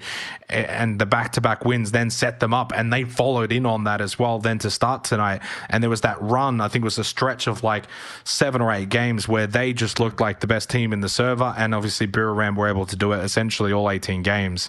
Like very, very, I can't actually think of any moment where Buriram went out like last 0 points. Like they just didn't have those kind of games. Good ultra consistency. If I wanted to kind of shout out some teams in terms of who missed out, you know, Team Flash were obviously always thereabouts. You don't go into the last game single digits behind and be a bad team. They were probably just not consistent enough throughout, especially earlier on in the tournament. Armory Gaming like showed some signs here or there. E-Arena, I think that they would probably look at this tournament and say that they could have definitely made top 4. It was a fumble. It was definitely a fumble. Yeah, I mean, Team Flash, for me, their bad games were not good enough to be in the top 4. Does that make sense? Like when we're looking at the top 4, their bad games were often 4 or 5 point games. Whereas for Team Flash, they got wiped out a few times. Armory got wiped out a few times. E-Arena, I just don't think really had enough good games, if that makes sense. They had 2 wins, but if you have 2 wins, you only get 38 placement points total, which is lower than any of the top 5, and a Buriram that didn't get a single win. You know, you're doing something wrong in a lot of your games. E-Arena were out of the picture for quite a large portion of that one, and the same kind of can be said for Forest Natural. Very, very similar kind of a story to E-Arena. Roy Esports as well will probably be pretty disappointed. They were in the hunt from day 1 and then just continued to slide down further and further and further as the days went on. So maybe just a bit of an overperformance on day 1 and ended up going back to the mean, unfortunately for them. So yeah, a few teams that were in the conversation, but like I said, I'm pretty happy with the 4 teams that we've got to qualify through to EWC, but also obviously in addition to that, you've got Theraton 5, The Expendables and Day Trade that all got a global ranking invite, and those three teams are also quite solid. So it's going to be a good representation from Asia Pacific at Esports World Cup. And here's the final rankings as we've got it updated pretty quickly. So we'll highlight that before we close up. And the order actually did remain the same as it was going into the last game. Buriram on top, close, 3 points above Sharper. And then TDT in third, All Gamers in fourth. And in the end had a 14-point gap to Team Flash, who were, in the end, unable to get any points in that final game. So, not a lot of actually moving or shaking at all in that last game. It was a little bit disappointing the way that it kind of finished from a neutral viewer expected, but happy for the 4 teams that have qualified and wishing certainly all of them the best of luck at the Esports World Cup. But that's us done, Jordan. We finish up here. Any closing thoughts from yourself? Let's do it again soon. Don't know when that will be, if it will ever be, but it was nice to be back on some PUBG. Hopefully not another 2 years. Yeah, we'll see what happens in the second half of 2025. Let's just say. Yeah, well, thank you so much, everyone, for tuning in here for the APAC qualifiers. Best of luck to the 4 teams that will be representing APAC at the Esports World Cup in Riyadh. Make sure you follow all of the socials pertaining to the event so you know when to kind of cheer on these APAC teams. And as for these qualifiers, we bid you farewell. Best of luck once again to APAC at the Esports World Cup.